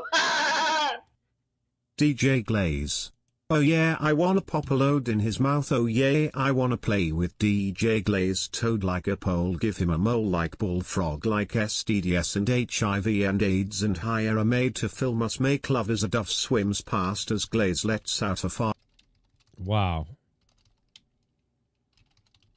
Wow. Okay. Well, Henry loves DJ Glaze. That was very interesting. Very interesting. But despite that being very bizarre, what you just said, I really appreciate it. Thank you for the $3. Goldberg is mad about the same thing that we were kind of annoyed by. Like, why would you cut this guy's entrance? Why would you cut the guy in the match? The match is somewhat understandable because of TV times and things. But, and then cutting off the speech at the end. Yikes. Like, it looked bad. Henry loves DJ Glaze. Thank you for the $3. It just sounded bad. Can I ask and perhaps shoot straight with you? Bill, it feels like you're battling like mixed emotions here about everything. That it's something that you're not quite sure how to feel about in the immediate aftermath. Is that accurate? Let's just say I'm pissed off at the way I went out. Because I put so much into it, and I don't feel as though the effort was reciprocated to put a stamp on, what I accomplished. I'm not going to say that I'm not ecstatic about the opportunity that I got, but I was a WCW guy, man. I was I don't know. Bill Goldberg is looking all over the place for a tunnel to get out of this question. Look at Bill Goldberg, because he's such he's usually kind of like an honest guy, like to a fault. Like he'll just say he'll say something that, like, oh, you shouldn't say that, but he can't help it. Watch, what is this where he looks around? Watch this. This body language is basically like, I shouldn't say this, maybe I will. His body starts doing what his brain is doing. Not ecstatic about the opportunity. Watch his body. He moves around. I was a WCW guy, man. He's trying to look at other things. He can't make eye contact. Even he's on a fucking live stream. He's not even in person with Ariane Helwani or whatever, right, on his show. He's not even there in person. And Goldberg is having trouble, like, looking at the camera to deliver an honest answer. Watch all his answers before this. He's looking right at him. He starts talking. He's looking off to think about what he wants to say. But it gets off the rails right about here. I mean, fucking ADD Berg kicks in right here. About the opportunity that I got. But, I was a WCW guy, man. I was I don't know, man. I don't know. I was a WCW guy means they may not give a shit about me, and that's probably why they don't really care that much about me. Otherwise, why would you say I was a WCW guy? Yeah, everybody knows that. What does that have to do with it? What are you talking about? So that makes me think he's saying like, well, they don't like me really. They don't love me because I was a WCW guy. That's why I didn't get that type of send off like you were thinking. Even though Triple H is a WWE guy and he never got a retirement match because, he couldn't have one. Some things just don't work out perfectly for everybody at all. I think it could have been done a little bit differently. That's all. And I'm happy with my performance. I'm happy with, the setting, but could it have been better? Absolutely. It can always be better. And I know you mentioned this 2-week thing, but look at him laughing. That laugh is that he's holding back, which, respect him for not, he doesn't want to come off. I mean, it sounds like he's trying not to come off like a fucking crybaby or something. I don't want to come off like an ungrateful, not a crybaby, but ungrateful. He doesn't want to come off ungrateful, really.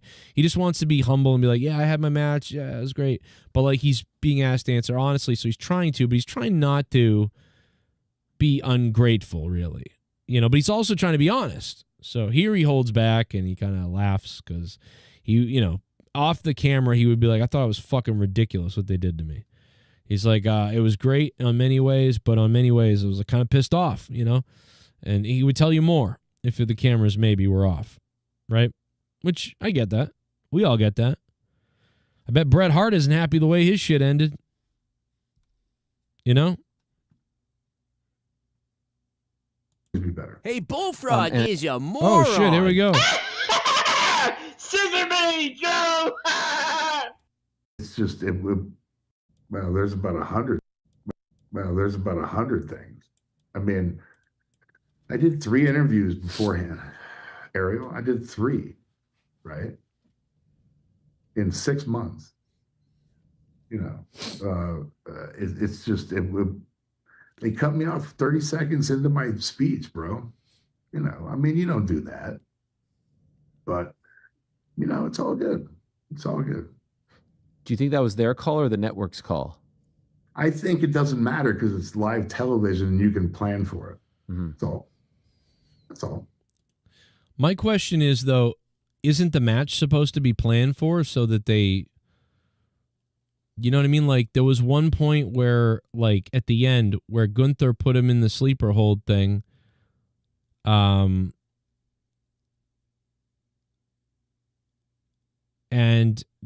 Goldberg kind of fought out of it for a second.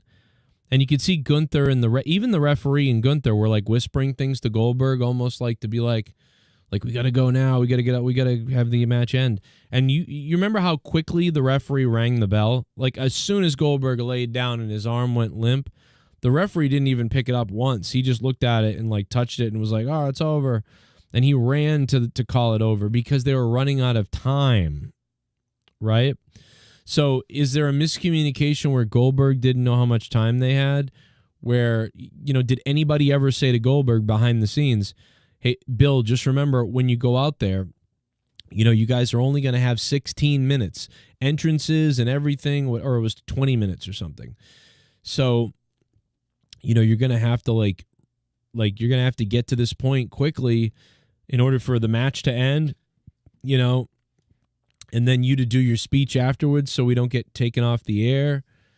We go off the air at 8 o'clock or 8:01, or that's the maximum we have. So, if the pin happens at 7:57, like now you got to, But what's weird is it's also weird that at 8 o'clock 10 o'clock rather, or whatever it was, 10 o'clock, the end of the show, the show did go off the air, it seemed like, and went to commercial break. So you're like, okay, that's the end.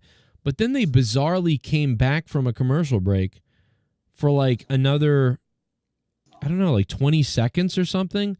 And then that ended. And it was like, well, did you need to have that commercial break then? So, something is weird about the whole thing. And we know he wasn't happy about it. All right, we're back on Discord. I don't know if Luke Rojas is, I guess he's not here, but Always Nerdy is here, DJ Glaze is here, and Pacharo is here, so get ready for some retarded.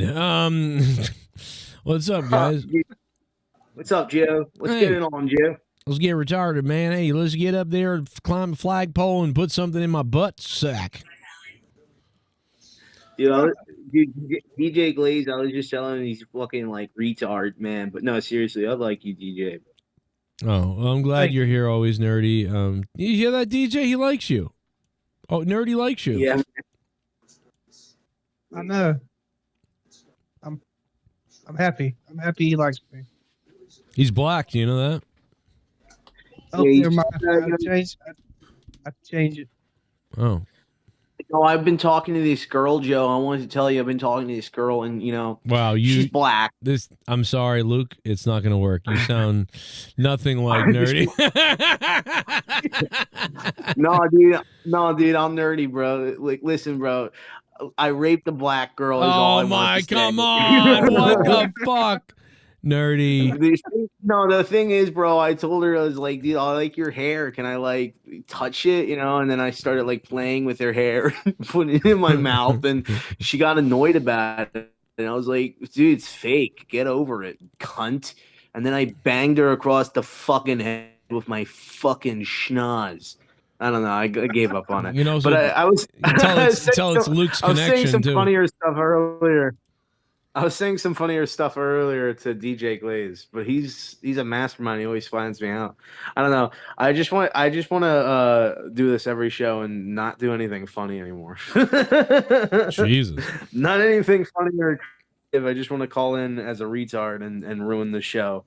And then make you talk to DJ Glaze for Well, I used to 45 do that. minutes. I used to do that to JB. I would just call and be like, remember Jeremy Irons? Like, oh, yes, it's me, JB. I still can't find the clips that he deleted. Well, no, the thing is, even if I'm like somewhat doing decent or whatever, DJ Glaze will go, that's not you. No, that's Luke. I was like, yes, everybody knows you fucking faggot retard. Like, I had to mute him. You're giving it away right away. Like, you ruined the whole thing. He's that retarded, though. That's how stupid he is. That's what I'm saying. Exactly. I only could try to replicate that sort of like stupidity. Yeah.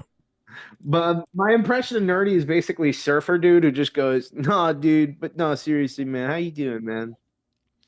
Because he's got nothing to say, so he's like, "How do I push the conversation to somebody?"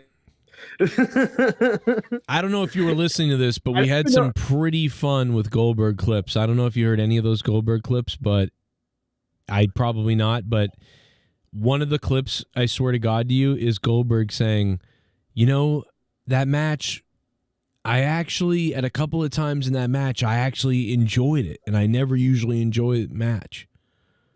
Like, he was like, I actually, for a few seconds in that match, I actually liked it. That's the clip. I know. Like, Goldberg is one of those people that's like, is there like, you can see why the WWE kind of gets fed up with it. Yeah, like listen, I think I got it. Listen to this. This is unfucking believable. I actually enjoyed myself, and I can't say that I've done that very many times. So for that and a plethora of other little reasons, it's like I had to have a match because that's what I'm known for. And, for a second, a couple times, I actually liked it out there. I never usually do. Yeah, why was he so concerned with getting a final match if he didn't care that much? I don't know. I don't understand it. I almost called him Bullfrog. Bullberg. Yeah, it's fucking Bullberg. I actually liked it, Can't believe, it's crazy, but and there were moments in that match where I actually enjoyed myself, and I can't say that I've done that very many times. That clip blows my mind. I actually, kind of liked it. Kind of, only a little. The thing that made me, the thing that made me a millionaire, I don't really like it. But for a second, a couple times out there or a couple times in that match the other night, I liked it. Jesus. Yeah. Maybe I don't know. Maybe he. Yeah. No, there's really no defending that. He just hates. I had a great idea that what? Whatever.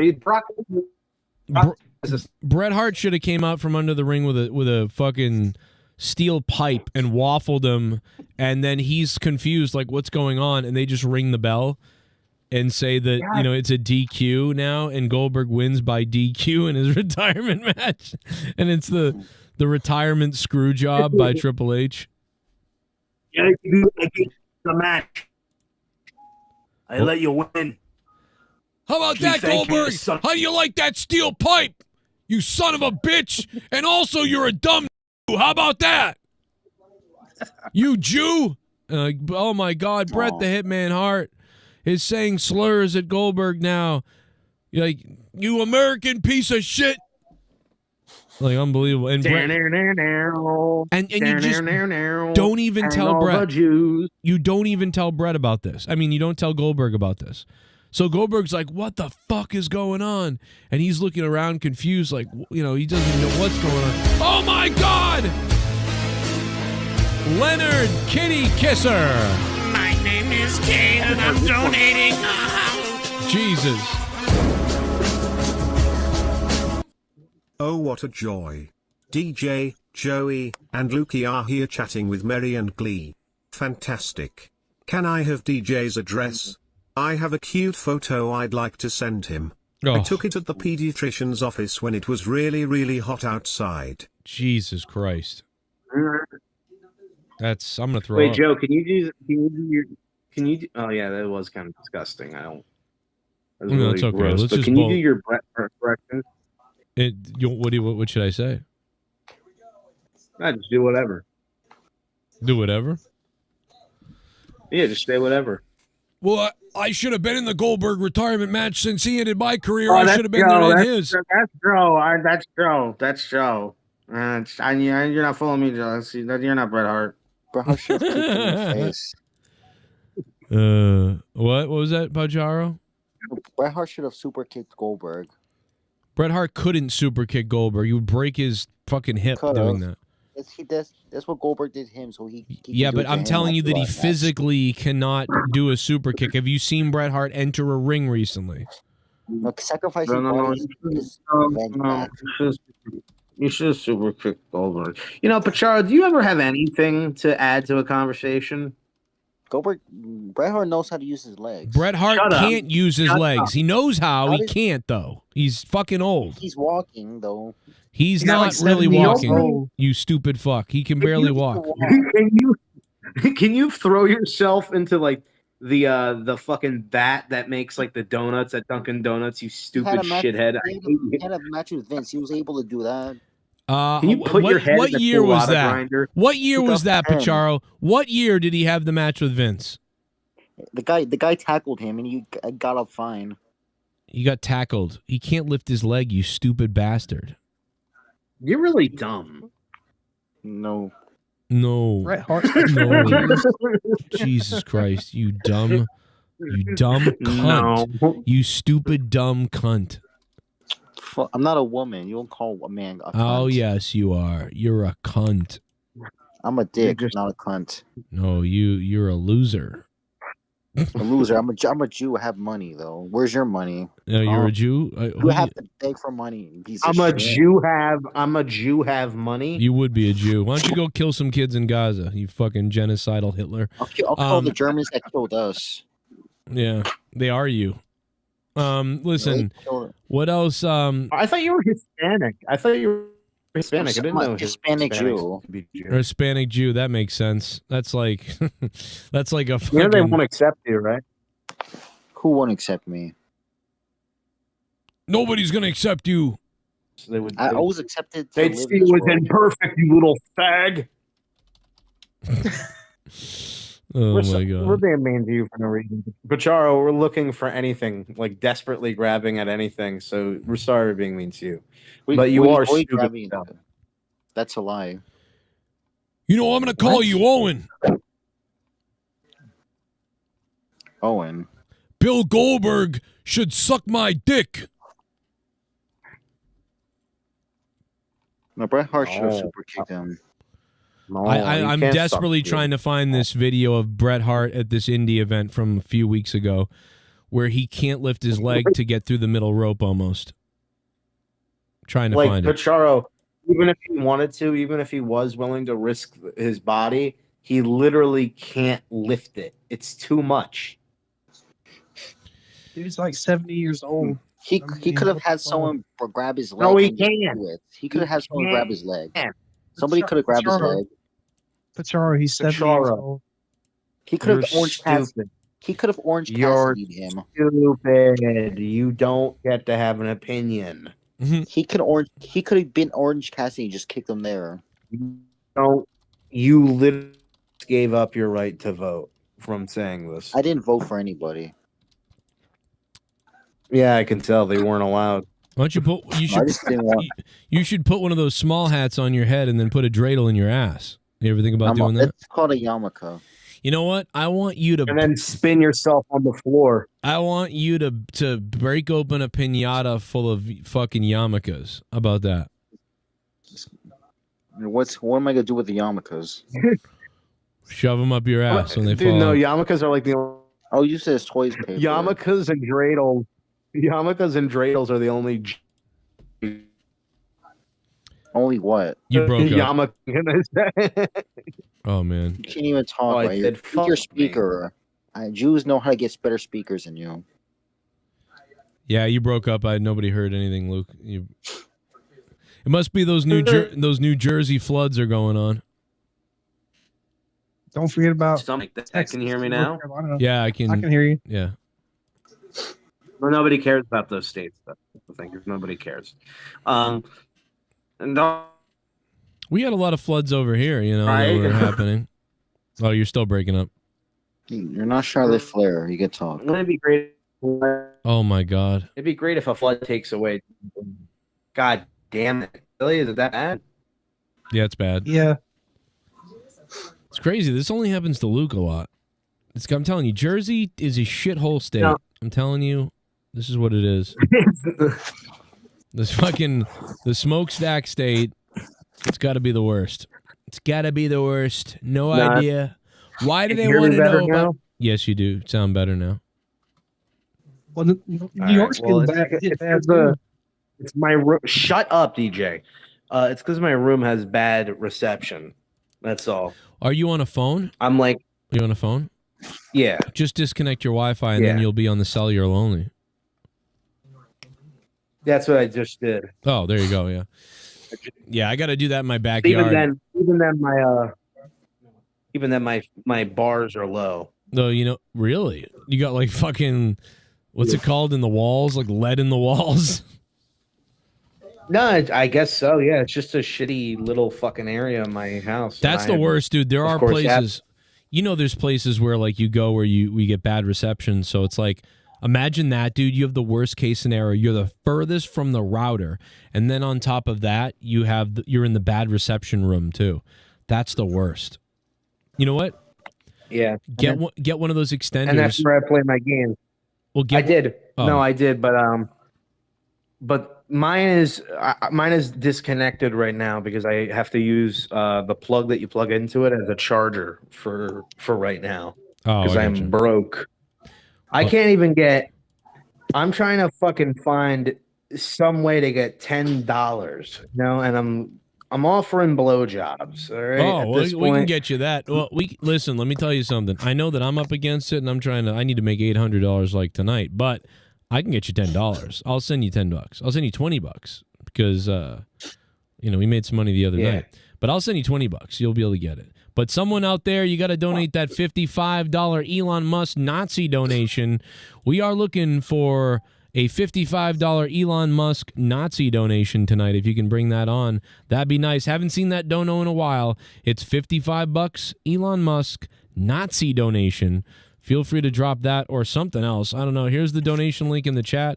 Fund the stream. We need to buy Luke a dildo or whatever it is that he needs. Anyway, or one of those like 8-prong adapters. Maybe that's what he's talking about.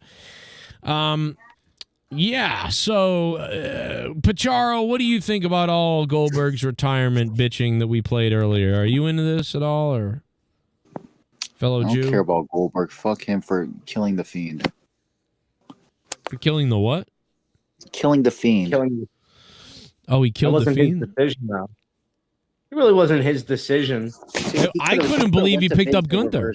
I give him credit for picking up Gunther. That was pretty crazy. I'm sure Gunther jumped, but... No, Goldberg could have reversed that decision he wanted to. He could have said something to Vince. Bro, why do they call him Gunther? What his name is? Goldberg couldn't even get them to not interrupt his fucking goddamn retirement speech. What the fuck are you talking about? They don't give a shit about what Goldberg says. Yeah, I don't really know what to think because I didn't watch Saturday Night's Main Event. I never went back to watch it. I want to go watch Evolution because I heard it was really good. No, a lot of people said a lot of good things. I think people are overblowing Evolution, but it was pretty good. But people were overblowing it. It was good, but I'll tell you exactly with the Goldberg. I just want to say something real quick. Oh, I'm sorry. No, I was just going to tell you. No, I was going to tell you about the Goldberg thing. I'll tell you about that after. Say what you're going to say, and then I'll tell you exactly that with Goldberg why it's weird because there's something weird about it. All right. Well, all I was going to say was that I really laughed at Naomi last night. I told Joe that I think she reminds me of Rita Repulsa from the Power Rangers, and I really liked when she, like, Io Sky. First of all, Io Sky comes out and she's smiling and dancing as if she didn't just lose her world title. And when she gets into the ring, she puts on like a fake, mean, scary face. And then she says something stupid. Nobody cares. And then Naomi goes, first of all, I don't know what the hell you just said. but what I noticed was that when I was listening to Sala Monster's review, he says literally every line that everyone said except for that line. Like, what a little fake. He doesn't even acknowledge that line happened. He literally said verbatim pretty much every single line except for the funniest line in the promo. I wonder why. Well, fucking Jew. You hear this? Luke, instead of listening to this show, Luke is listening to fucking Jew Monster. Unbelievable. Just sickening. I know. And well, Joe used to like him until he teamed up with the cat. Yeah. Well, there you go, guys. Why isn't Joe live? He's no longer Catman. He's no longer Catman. No, he's just midget fag. But yeah, that's why I don't do Raw reviews, really. Last night we were off the air at 9 or something like that. There you go. Nobody cares. See, that's why nobody cares about my Raw review. But let me tell you something. What are you talking about? What are you talking about? I watched your Raw review. You know what I heard was fucking AI music for 2 hours. Yeah. What are you talking about? No, I was. Nobody listens. I was. Well, no. Did I hear you say Roman Reigns? You say Roman Reigns or something like that? No. Yeah, you're like Roman Reigns. The stream. Wow. The stream ended at 9 o'clock. It didn't make the donation limit, so we stopped. We stopped the show at 9. But I left it on with music on because I had to go do something, and I accidentally left the show on. So that's why. But the actual stream ended at 9. Really. That's why you heard music. I was ending the show and I didn't hit the off button. Didn't realize it, and I took off to go do work to make money, and I accidentally left the show on, and I had already left. I was like, oh well. All I'll tell you is that people want to see you watch Raw. They don't want you to see you in a comatose state, being like, "Oh, Rhea's out here." Well, that's what they told me they did, so I did it. I go, okay, I'll do watch-alongs. All right. Let's see what happens. Not very good. They want you to add that commentary, man. They want you to be commentating. I was. Show, Go man. watch it. I was commenting. I wasn't commentating. I mean, they don't want that, but I mean, I was reacting. Yeah, they do, bro. I would love to see fucking Joe Cronin commentate matches. If you basically watched along Raw and then commentated it as if you were one of the commentators on Raw, I think that would be crazy because you have I would listen to it. That'd be funny. That'd be funny. I'd sync up your audio. I'd sync up your audio to Raw. That'd be funny. Yeah. I don't know what I'd do. Put crowd noise over it or something. I don't know. No, you don't have to. You just just do whatever. You have pretty professional sounding shit. So, Stevie Richards took notes from you. Yeah, that's funny. He used to comment. Now he's doing really good though. Now. Yeah. Everybody's always doing Stevie Richards. Everybody takes your advice and then does better you than get me. Nothing. Well, I mean, that's what you do. You learn from people.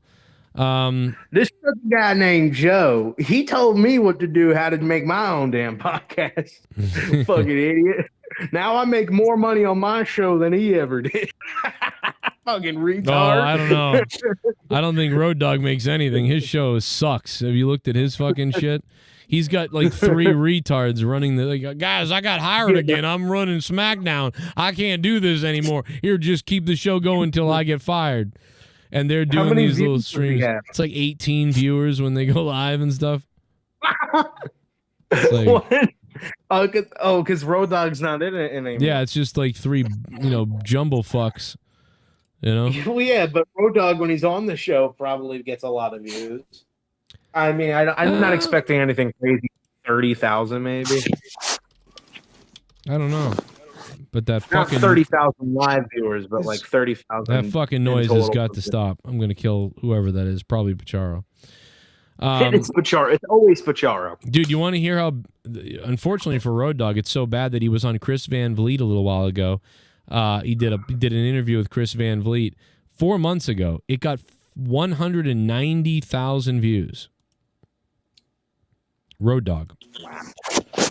Is he still part of the SmackDown? But Road Dogg? Is he still?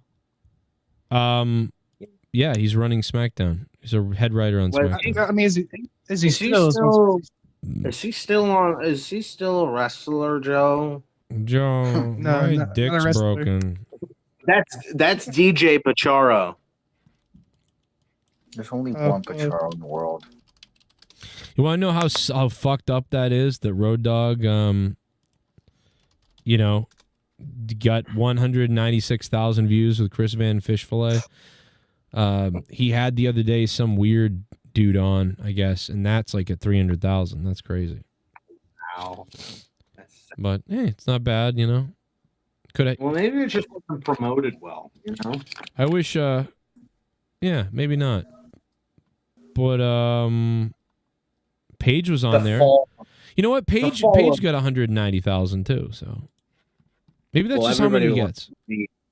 Yeah, everybody. I would think there'd be more. And every question we would have for Paige is, so what was it like when Brad Maddox was inside of you? Like what?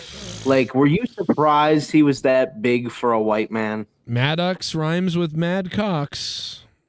Just saying. Who was bigger, him or Xavier? Like we have to compare in the video. Yeah, I'm gonna bet Xavier's width is bigger. Maybe Maddox has length, but it's definitely pencil thin. I'm betting. Both of them. Well, I mean, in those videos, both of them are packing. So bigger than me. That's for sure. That's crazy. I didn't look that closely. I guess I should look at their dicks. I guess like you did. How can you not look at it? It's something. It's like the main things that are going inside of her. Wow.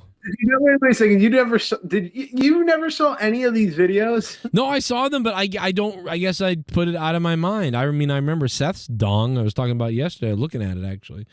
But like, I never looked at Seth's dong because people said like, oh, you know, they were making fun of it. And I was like, I respect this guy. I saw it. No, but that's the thing. They're wrong. They're fucking wrong.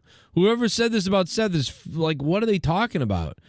Like his dick, he's like at 7 inches. Yeah, like a really that's fucking what's it called? What does he do?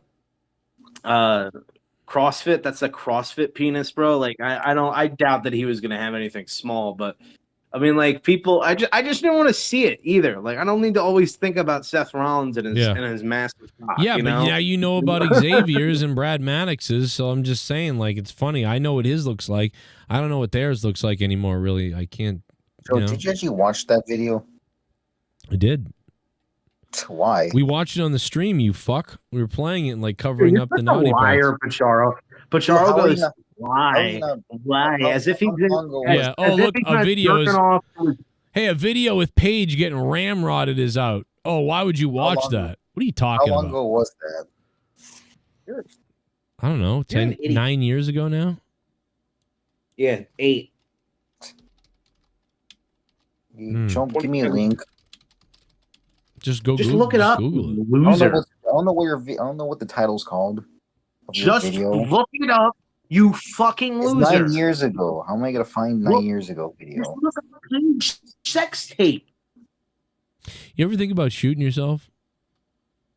You really should. But Charles, I'm gonna tell you right now. I'm gonna look it up in 2 seconds. The time that you spent asking this. Ready? Page sex tape. Oh, look. A bunch of videos that take me there. That's cool. You're a fucking piece of shit, bro. Oh, fuck you. It literally took me 3 seconds, and I'm finding. Yeah, I can't find it. Page sex tape, fucking spank bang or X videos, whatever fucking video you watch. We all know you jerk off. I don't see it at all on Joe's channel. It's not on Joe's channel. You said you reacted to it on the show. Yeah, he's talking about the one where me and JD reacted to it. But Charles, I'm gonna fucking kill you because that's not what you said. I said look it up. You both reacted to it. No, that's not what you were saying. That's the whole time. You said you've never seen the video. You said rewind what we said.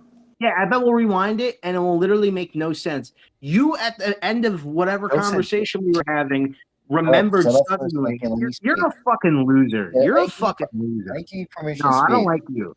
I really don't like you, I Pajaro. don't like you Like, too. You're not Jewish, so get out of here. Yeah, you're Yeah, stupid. that's what most Jews say. You're not Jewish, so die. Yeah. We're special. We're the special ones, just like MJF said.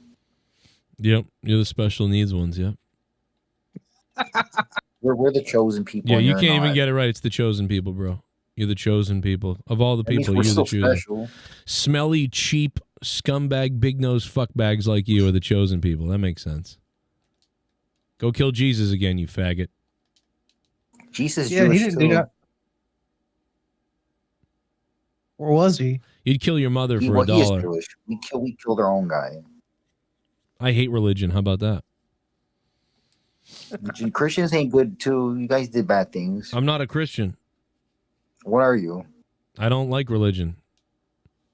How do you celebrate Christmas then? I just celebrate it because it's fun and there's presents. I'm not fucking. Santa Claus is not real though. He believes in shit that ain't real. So don't you, brother. He is. I got news for you. You shut Jewish that. shit is real. Wipe your ass with the Torah. How about that? It's not gonna work. It will work. Joe, The shit will come out Joe, of I your gotta ass and onto say- the pages. It already comes I out my gotta ass. say, I I don't don't need like anything Pajaro. to come out. I don't Well, like Pajaro, but he's grilling you right now. I'd love to get a tattoo of your mother with a menorah in her pussy. How You about don't even that? know.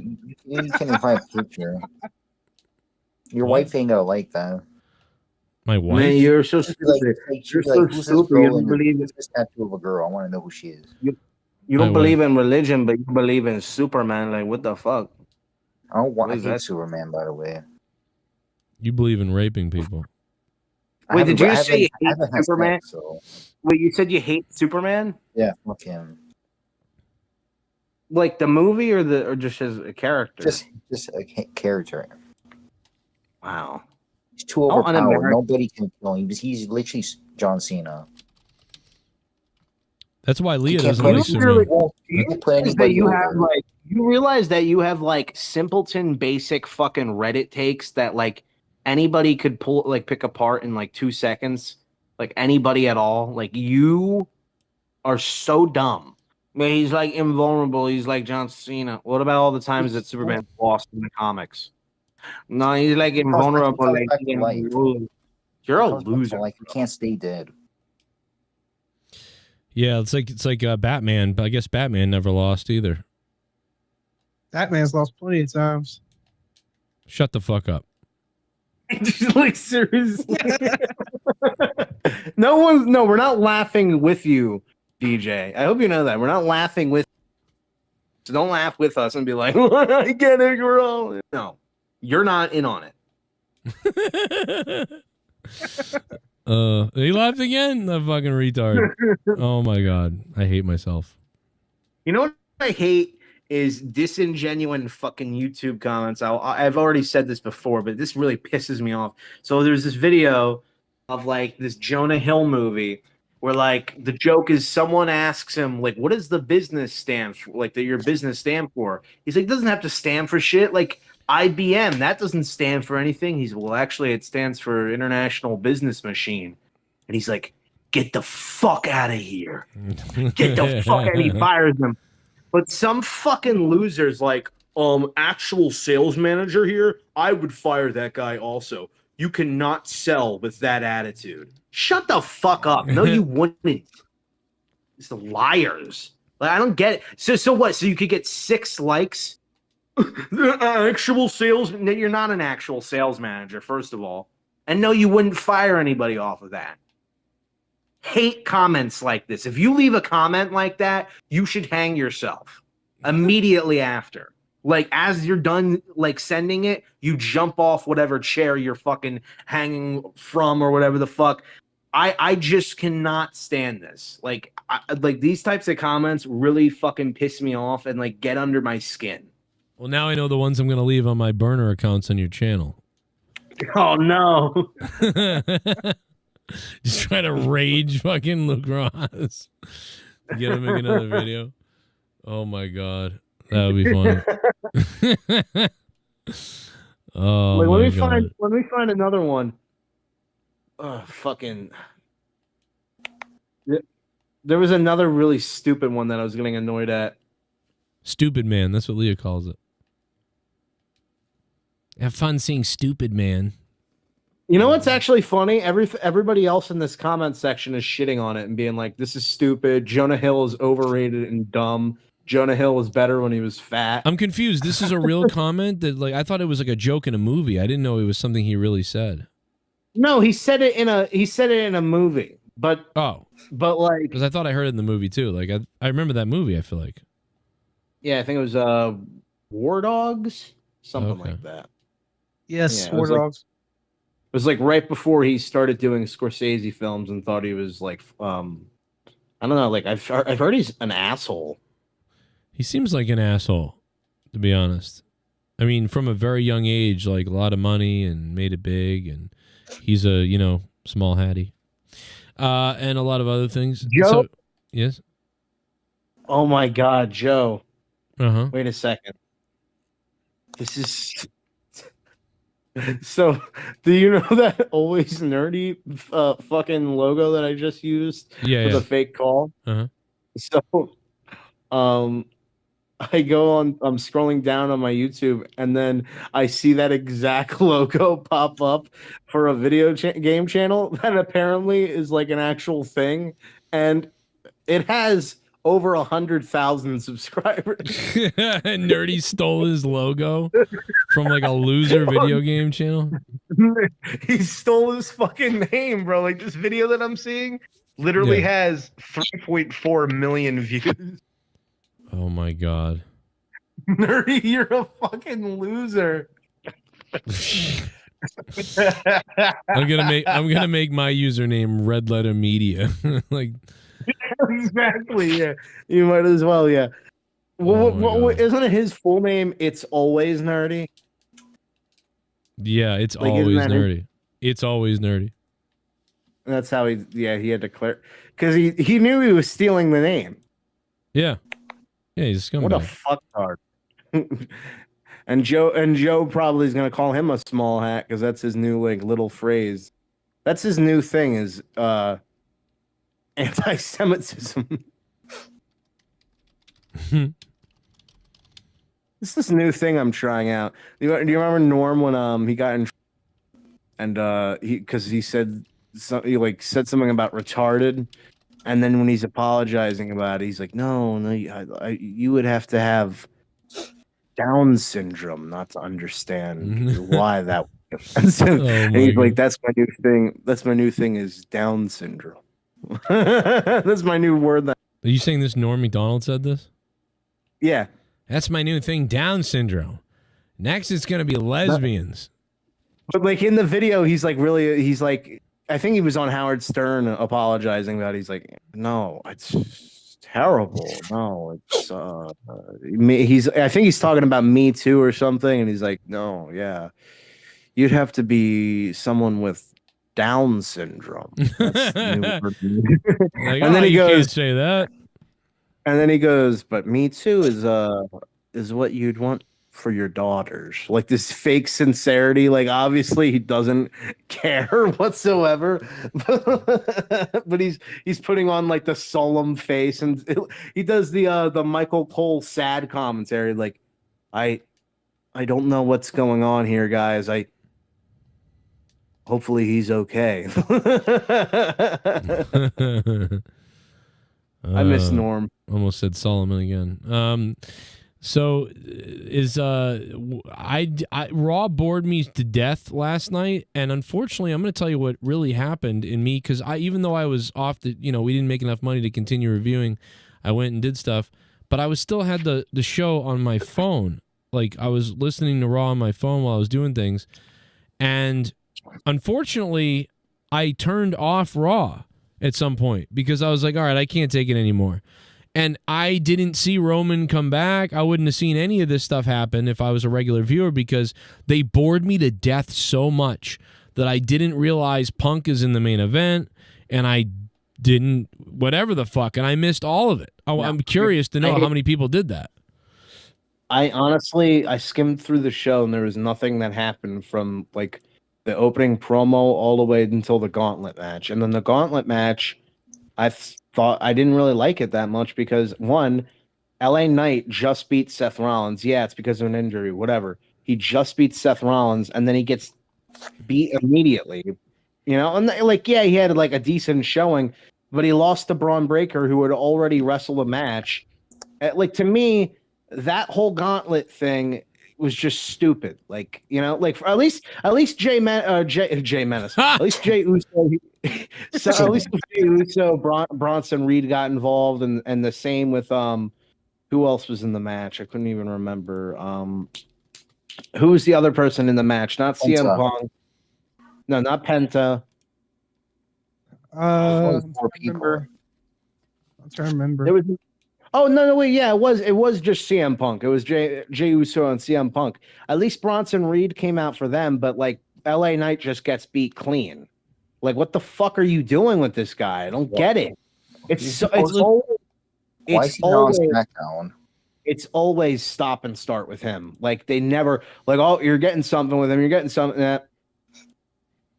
Like, I don't get it. That's beat clean. Would you rather have like, what the fuck are you doing? Breaker. Would you rather have Breaker go over Cena or CM Punk, or CM Punk go over Breaker? I mean, what would you have picked? I'd rather have CM Punk go over Breaker, but I don't really care either way. I mean, I don't think CM Punk's winning the title, and I think they're probably going to do a cash in. Yeah. I mean, you know what I want to happen at SummerSlam? You know what I want to happen at SummerSlam? I want if they because at this point, there's nothing left for me to care about anymore because it's so boring. They need to shake it up, and I think they should probably just turn Cody heel. I know that's gonna piss Joe off, but yeah, it's like I like nothing else is exciting me about that. You know, like John Cena versus Cody and the world title matches, whatever. I mean, I don't really care for Gunther as the world champion. I don't think CM Punk's gonna win it. And Seth Rollins has been boring me since of WrestleMania, which sucks because I really liked him going into WrestleMania, and I was excited for this whole faction. And just everything feels really stale and blah and uninteresting and unexciting. And, you know, I don't really have any interest to go and watch any of this shit. Like, this is really like turning into a chore. Like, I'm going to be honest. And that's no, it's not The Rock's fault. You know what? At least if The Rock was here, he'd say someone retarded and get us all interested in. He'd be like, he already did during the Pat McAfee show. Yeah, his Pat McAfee show revealed so much information. It was more exciting than the actual fucking product. He ruined the whole WrestleMania season. You know what's funny? You can watch the Pat McAfee show for the biggest revelations in wrestling, and you can watch weeks and weeks of Raw and get dicked around and nothing out of it. That's true. Yep, it was better. That was better than what's going on now. Real life is better than what's going on now. And for a little while, it was like a mix of both, I feel like. When The Rock first came back as the final boss thing, with the Cody finishing his stream or whatever the fuck it was, the year before where he lost, that was really exciting because there was real life drama that we were all discussing behind the scenes, what's going on, and then the real story was fun too. So there's two good things going on. Now it's literally just the behind the scenes mostly. Although that's gone too now and everything just sucks. So nothing's good. There's no fun. I just don't know. I can't even put into words like all of my gripes with it, you know. And I know a lot of it is cynicism and me just being an asshole because like things, even like little things now piss me off more than they used to. And I just go, ugh. Yeah, you've run out of credit. They've run out of credit with you. I mean, like, you're like what I felt like. I feel like I started getting like you in 2020 or 2021 or something. 2019. It was some point when my giant co-host was still here, way back when, before he left the first time. It was like he would he would say monetize that. he would say now he's gonna demonetize that. Yeah, then he'll do the Joe Cronin show. But no, I think that monetize used to be fat. Yeah, monetize my drug habits. No, so I mean, listen, I think that back then, like he would carry the shows because I was so miserable about them, and it would be like if you weren't here, still interested in this, like we would sound really bad because my thing was like I was dying inside, and I think sometimes when I'm doing it with you, I'm talking about the show and you're like dead, and I used to be like that with him. And sometimes, and never used to be the opposite with us. Like I would be more interested, and you would be dead. So Yes. it's so crazy. And it literally all happened within a year. You know, like 2024. I'm like, yeah, Cody's gonna win the belt. And I don't blame. First of all, I'm not one of these little fucking losers who were like, Cody won and everything went to shit. Like I don't blame Cody. I blame Triple H. I blame TKO, and I blame a lot of things. I feel like Cody and the superstars like CM Punk and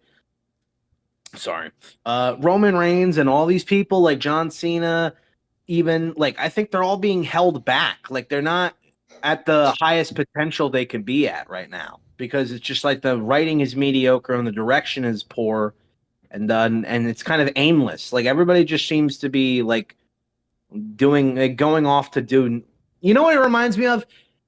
The movie Sinners, which I think feels really directionless, you know, at the end of by the end of the first act, the movie just kind of wanders around and then it ends. That's how the WWE feels, only there's no ending in sight ever.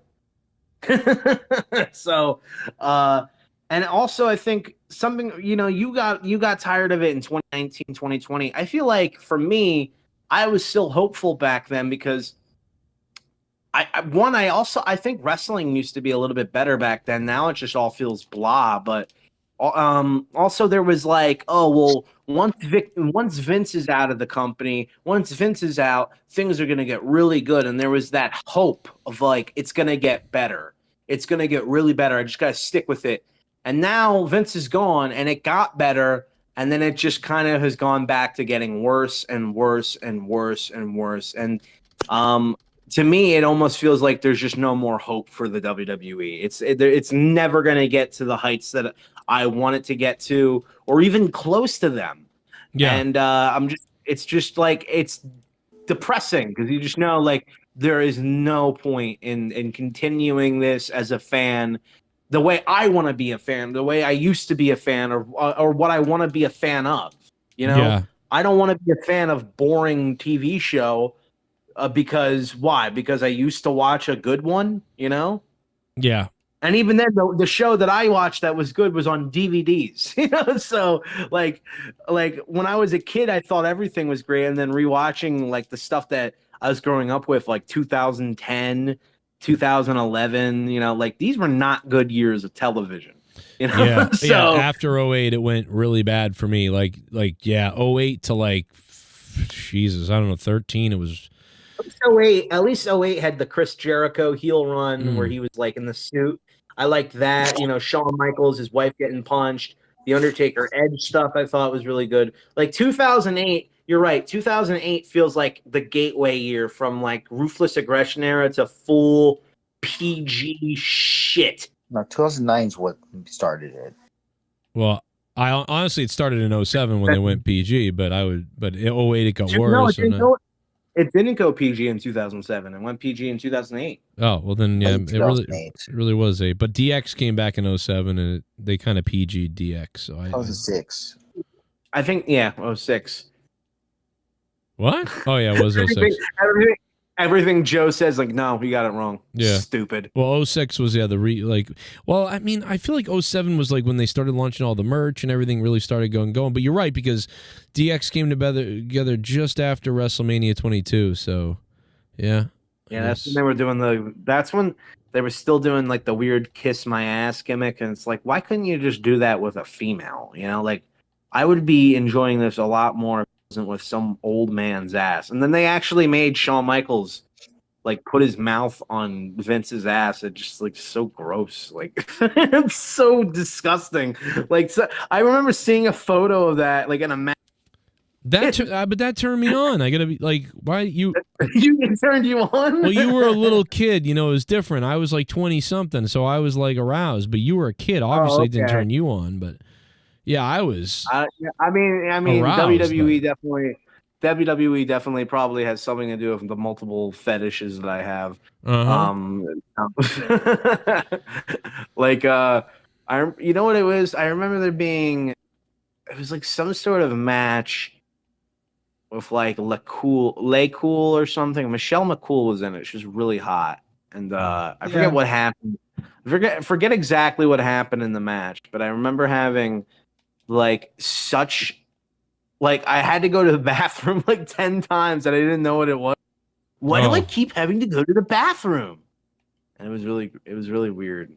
And this is a story that I thought, the more I'm talking about it, the more I'm realizing that I probably shouldn't share this story. Yeah, it's creeping me out. Shit bomb. Because of your age. Just let me put the tip in with that rod, there you go. Oh, yeah. Let me put the tip in with that route in. Moss Blaze with the $5. What's up, Moss Blaze? Hey, Moss Blaze, thank you for donating to the show, you sex beast. It's been a while. 40 minutes since the donation came in. So thank you, Moss Blaze. If you guys want to donate to the stream, say something important, man, or just draw a dick. I don't care what you do. Streamlabs is pinned to the top of the chat. So drop a dono. Maybe you can beat Tony Khan's $15. That's the top donation of the stream. Yes, DJ. How do you feel about Michelle McCool? Because we're talking about Michelle McCool replacing, I can't remember his name, but she's now the new face of the podcast with 6 Feet Under and Mark Calloway. Haven't we been over this like several times? Where you were on the show? Yeah, we have plenty of times. Yeah. Okay, well, I already told everybody how I felt 3 times. Like, can you explain yourself, Glaze? I literally did a whole stream on this. There's a thumbnail with me and The Undertaker. But I'll tell you again, the show's dead now, and I think The Undertaker just wants his wife involved in everything he's doing, ever. So he's doing the underground show. They got rid of Mickey James. He's doing the podcast. WWE wants to buy it, so they sell it, and he wants his wife to do the podcast with him. He kicks his buddy off, or I don't know. That's what it is. Wow, that's actually what happened. Yeah, that sucks. Have you seen it? It's devoid of what it used to be. He's doing the podcast on the WWE YouTube channel now, and it's all like fancied up, but it's missing that like. They were careful on Undertaker's show. There's no doubt about it that they were a little careful, but you're never going to get that funny moment again with like when they were like, "Did you see Hogan the other night?" and they started laughing and shit, and they're drinking beer. That's not going to happen. Undertaker, why do you do this? Like, I love the Undertaker so much. Like, I struggle to say anything negative about him. My favorite wrestler of all time. But oh my god, like, it's so like, why? Somebody paid him. They paid him. It's all about money. He's fucking Kevin Nash. How much money do you need? You get 7. Doesn't he get like some sort of like ridiculous? That's what I said. You didn't watch the stream either. You watched Juno's Monster, but you missed me. Now listen.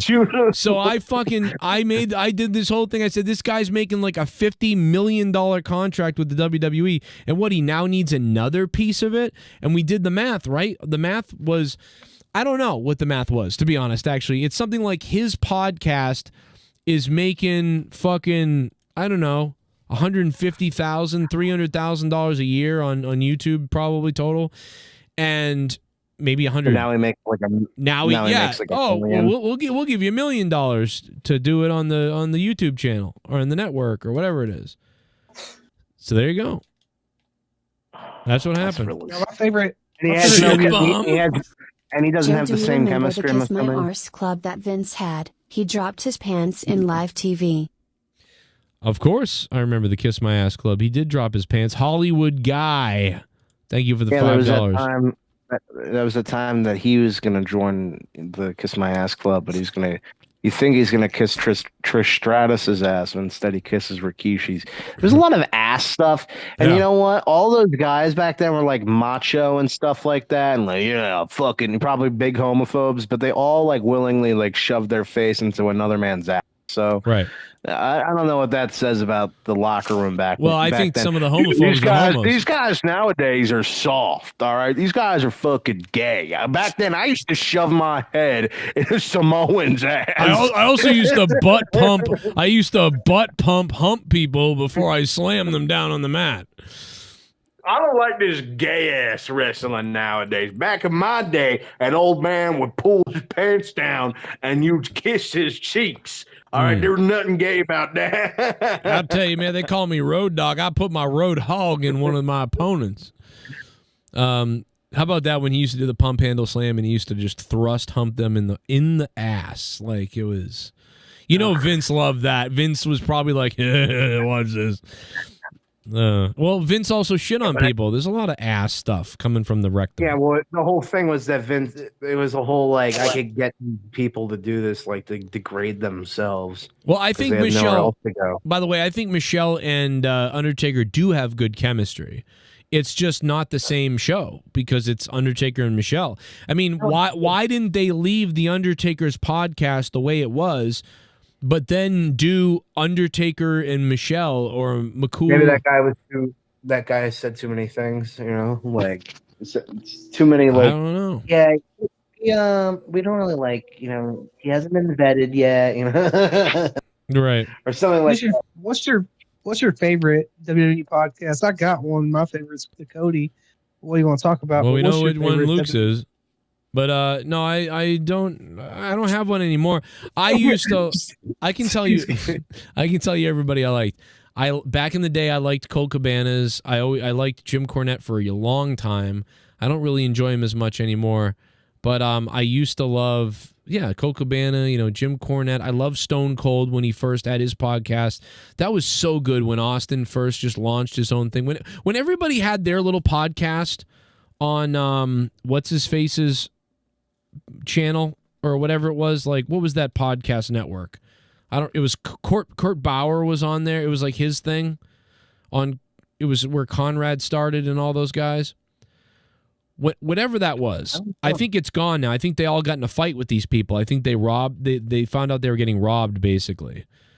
And here's why. By the way, here's why all the wrestlers found out they were getting robbed on the podcast deal. They were getting robbed because the wrestlers thought they were going to make a ton of money because they were like, oh, everyone does podcasts. This will be this big thing. And then they find out, wait, podcasts don't really make that much money unless you have a big YouTube channel or something. So anyway, they find this out and then they're told this, without sponsors and that sort of thing. And so they're not making a lot of money, right? Like Stone Cold did his podcast. He made how much he made? Probably made like, I don't know, maybe the Stone Cold's podcast makes $3,000 to $5,000, $10,000 a month. Probably $5,000 a month, right? So those people over at that network or whatever, they keep like $3,500 and they pay Austin like $2,000. And after a while, he finds out and realizes they're taking 70% of the money. Now, this is allegedly, but I mean, this is sort of what happened. And then Austin gets offered, sponsorships and stuff like that, and then it gets bigger. Now he decides that they're gonna leave there. WWE offers him more money. It's actually funny that they didn't make as much as they thought they were gonna make, but on top of that, they didn't realize how bad they were also being screwed. So they may only be making $7,000 a month, but they weren't getting 7; they were getting 2. And so, yes, they weren't making a lot, and that was shocking to them because they're egos. But what really was shocking was that 70% of it was being given to the podcast network and not them. And they were like, well, fuck this. I'm going to take my show somewhere else and make, I'll keep the $7,000 for me, and I'll take it somewhere else. And so that sort of happened to a lot of people who realized, oh, shit. They were just trying to get in on the podcast thing. You know who really, I think, I don't know if he started it, but his show is what really, I think, blew up all these like wrestling podcasts. Pritchard? Talk is Jericho. Oh, yes. Why didn't I think of that too? Whatever happened to that? I don't think he does it anymore because he's wrestling more often. So he's more, maybe he's had enough with all the heat from doing it. I didn't even know he got that much heat. Dude, so I remember one time, was good too. I remember the broken Matt Hardy interview. Oh my God, dude! Talk is Jericho, Stone Cold's podcast. They were what's another one? There was like several really good ones, and they all gave up on it. when Broken Matt Hardy is literally like going into a story about his like grandfather being like a construction worker or something, like all these like this just insane fabricated fucking tale, and like Chris Jericho plays it off so perfectly too. I fucking love. I miss that. Yeah, you're right. Like there was something about like podcasts. Oh, Edge and Christian too had a really good podcast. Yeah, just something about that era. You know, it was really cool. And then all of them sort of slowly started to disappear or got bought by the WWE, and then they just became like, oh, now Stone Cold's in a really nice studio. Yeah. But now he doesn't say anything that you like. Well, but he did grill Dean Ambrose. Like he really grilled Dean Ambrose. That was and he funny. did say stuff. You know what? Like even then, like he brought up CM Punk back then to Vince McMahon. You know, so like that's one thing that's like, okay, it wasn't completely tame. You know, I don't know. So it's weird. Like it felt WWE like, it felt more like a TV show though, like a TV host thing, where his podcast felt like this underground drinking a beer in a hotel room or somewhere on the road, and they're recording. That's what was great when they were. Well, that's what I kind of like about Cody's show is that it's very laid back and they're drinking and stuff. You know? Yeah. So Cody, you're right. Cody Rhodes now has probably the best new thing going. Like, to be honest, and he's funny too. Like I think he's pretty funny. Like he's got a very like dry sense of humor. You know what it is? He presents himself so like as like this kind of like perfect guy, but he really is like, you know, kind of a shithead, you know, kind of an asshole. He said something the other day that really annoyed me. Well, because he makes jokes behind the scenes, but he won't do it on the show, and you can tell by watching it, and the other guys will. And so watching him, like the Owens thing, when Owens is like, "Are you really happy, Zack Ryder? I don't get it. I've never heard someone, you're the king of the indies, but all you want to do is come back to WWE. Which one is it?" Like, that was funny. That was fucking hilarious. But I like, no, but Cody will literally like, he has like a lot of lines where like he's obviously like pointing out like, oh yeah, I guess I'm better in the card than you. Like someone like Kevin Owens, he's like, oh yeah, Kevin Owens, a 2-time WrestleMania Saturday night main eventer. And he's like, you know, you've pretty much done it all. And Kevin Owens goes, well, I haven't main evented Sunday night. He's like, oh yeah, I guess I have, and Saturday. So yeah, like, you know, he'll I like it. Cody has the best. Damian Priest. Cody is the best show one. Yeah, like out of all the polished WWE studio version of the podcasts, I think Cody has the best one out of all those things. But I like the line where him and Damian Priest are talking about like their first War Games match, and then they're like, "Wait a second, you pinned me in that match." And Cody's like, "Oh, did I? I don't even remember," you know. And he's like, "Yeah, you. Even though it was JD jumped off the cage and got hit by an RKO, but you're like, oh no, but there's more." And then Cody goes, "Well, yeah, dude. You know, Hogan's got to pose, brother." So like he's got a lot of little funny lines like that. But he said something the other day that was so stupid where he was like talking to Ricky Starks or Ricky Saints, and he goes, what did he say? Oh, yeah, he says that he really hates seeing men cry and that he finds that to be weakness. I'm like, what are you talking about? Like every promo leading up to WrestleMania 39 and 40, you were misty-eyed. You fucking liar. Like, who said this? Shut up. Cody? Wait a second. Cody said that? Yeah. Yes. Oh my God. What the fuck are you talking? Are you serious? He's always crying. Yes, he's always crying. Yes. And he says that. It's funny. He also roasted Ricky Saint. He also roasted Ricky for being like, "Oh yeah, this guy, you know, guess what? I'm also from this place." Like, he makes fun of all the like having 3 hometowns, you know. Yeah, that was funny. I forget what line he says. He like maybe the lines aren't always the funniest, but his delivery is really perfect. Like, you know, I wish you could see a little bit more of that from Cody, because I feel like now lately Cody's been doing so many of these like not even, you know, not bad promos, but they're just like whatever in the middle. Like usually he's like saying this, like, you know, my opponent is really good and I respect the hell out of him. Yeah, That's all I have to it's like say. boring, yeah. Yeah, that's all he has to say is he respects whoever he's facing. You know, even though Roman, you cheated me at a WrestleMania, you're the better man. Like he's like, what are you talking about, dude? You know, just I like when he leans more into like, you know, stuff where he kind of gets more aggressive and stuff, and he like actually starts like insulting people. You know, and that's kind of why I want him to go heel, because I'm just fed up with everything wrestling related, and you know, maybe him going heel will spice something up and things will get better, but probably not. They'll probably fuck up. They'll turn him heel, and then he won't be on the show for like 3 weeks. Wouldn't you want to wait to set up the Rock thing where that pays off? Maybe. I mean, or are we just like totally giving up on the Rock now? Like, cause like fuck it. I have no belief that. I have no belief that that's happening. I want it to happen so badly. We already missed it, really. We really already missed it. Yeah, you really already. You missed it. And really, they missed it. Even if they did the Soul thing this year and they did it this year, I feel like that segment on the first Raw of the year just kind of killed whatever interest I had in it. But it was kind of rekindled. It was kind of rekindled with the Soul shit. And I was like, okay, I'm here for it.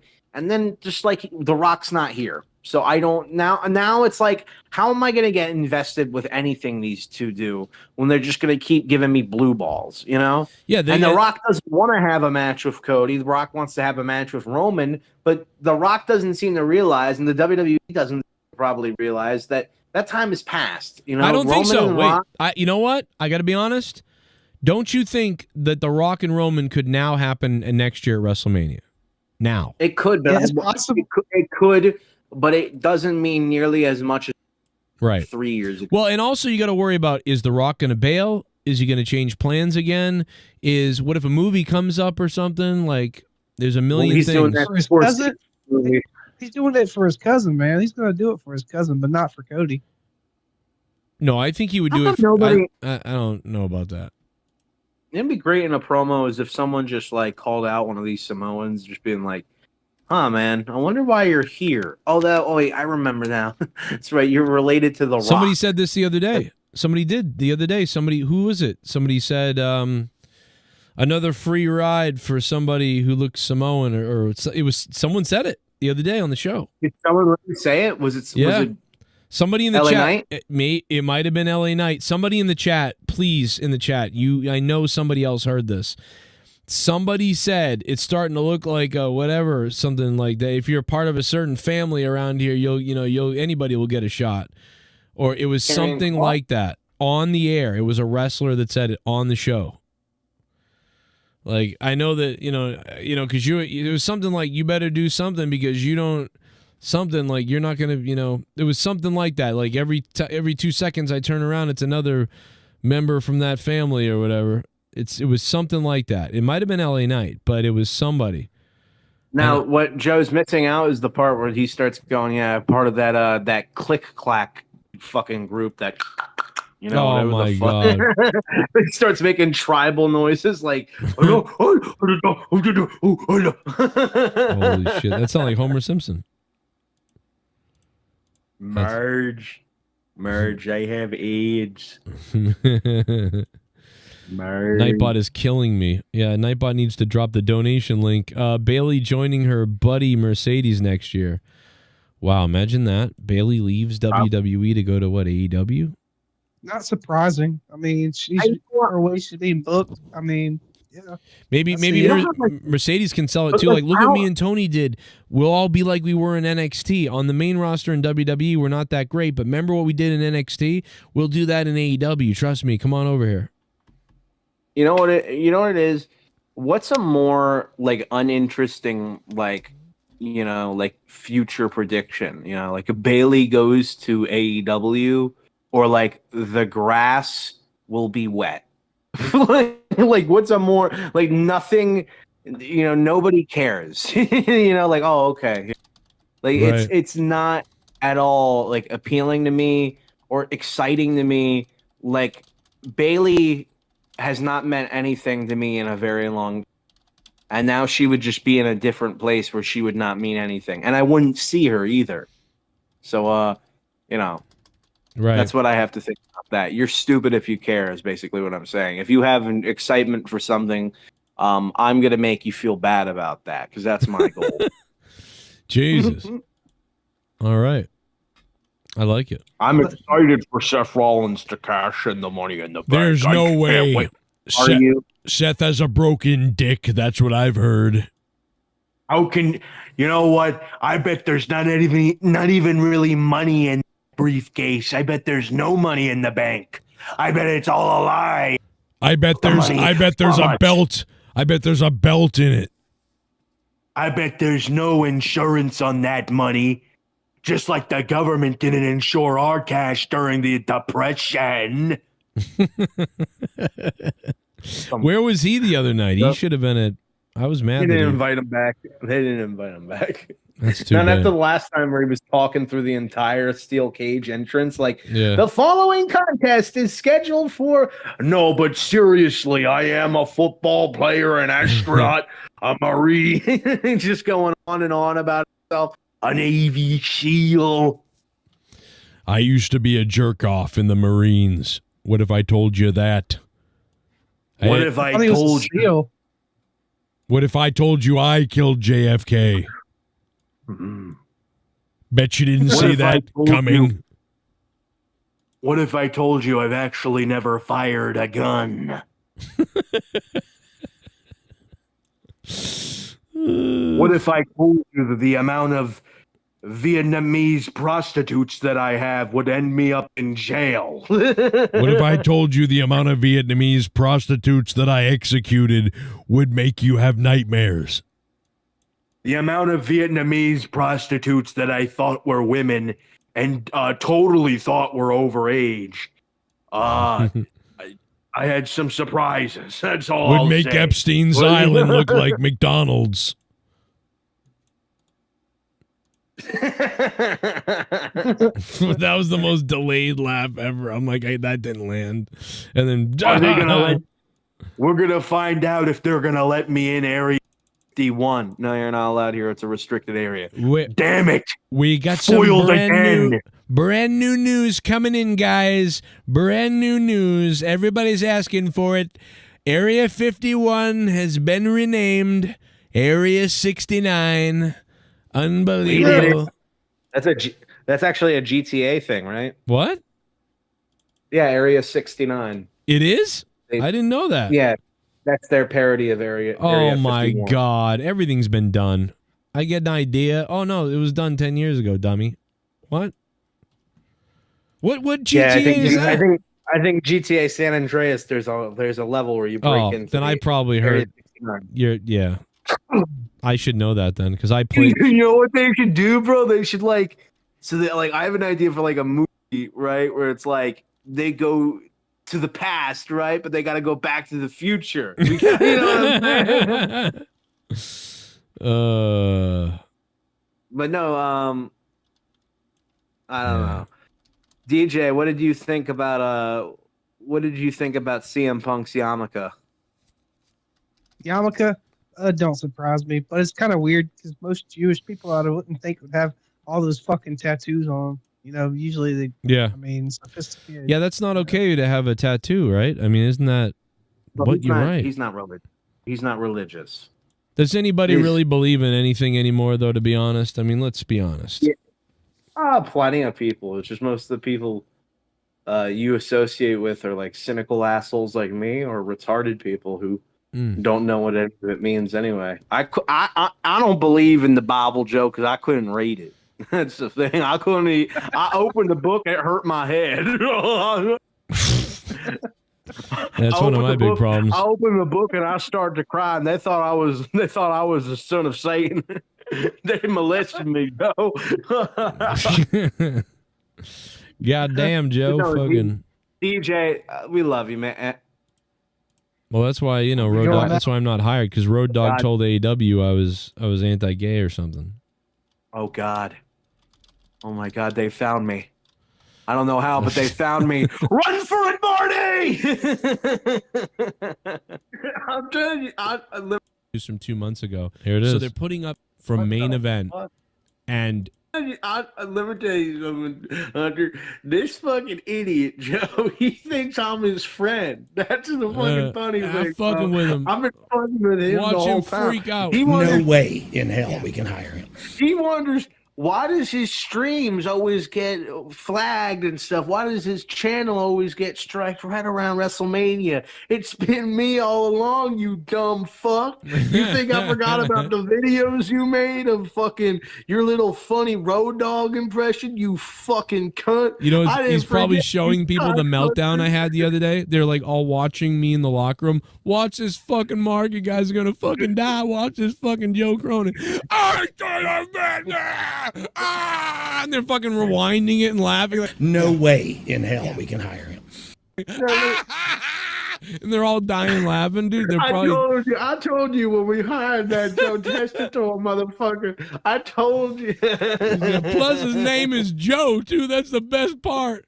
Vic Joseph, Joe Testator. Oh, the next guy we're gonna get is gonna be named Dan. Then we get someone with the name of Cronin. We hired a guy with goddamn name is almost testicles over his ass. That's what we think of him. He fucking testicles to us. And then the best thing is this: we did hire a YouTuber. But we hired a way bigger YouTuber. we hired one that recorded a fucking dead body over this controversial podcaster. Fucking retard. Oh my god, dude. Oh I can't wait till that motherfucker dies so we can pee on his grave. I sent Bully Ray to kill him twice, and then I was like, really? I played dumb. He's dumb as rocks. Let me tell you. And by the way, I haven't done a podcast since he actually donated to me. That's how worked up I got this fucking mark. He's donating to me to get a reaction. No way in hell we can hire him. With me and this fucking fat son of a bitch. I literally made up the show just so he can try to call in to get clout. That's how fucking desperate this motherfucker is. Hey, the crazy thing He follows me everywhere. The crazy thing is Billy Gunn does some scouting for Tony Khan over in AEW, and he asked me about him. He's like, hey, don't you know this Joe guy? Like, do you think he'd be any good? And I told him, fuck no, he hates gays, is what I told him. And I said all this other shit. So Billy's like, oh, well, fuck him then. And I'm laughing because I think Joe's brother-in-law's gay, but that's even funnier. So Joe doesn't even know he's not in AEW because I told them he hates gays. And Joe's been wondering, he's been sending me DMs, yo, why I don't understand why my wife, she's always, it's not even his kids. We've been playing a fucking game with him. Have you Dude, that's gotta be one of the funniest clips for me that I've ever heard. Like, I love that clip. Oh no, that one kills me. Like that they're just laughing at me somewhere. There was another one where there was another time where we were riffing as Road Dogg. It's just not even a Road Dogg impression. It's just like a retard Southern guy. Do.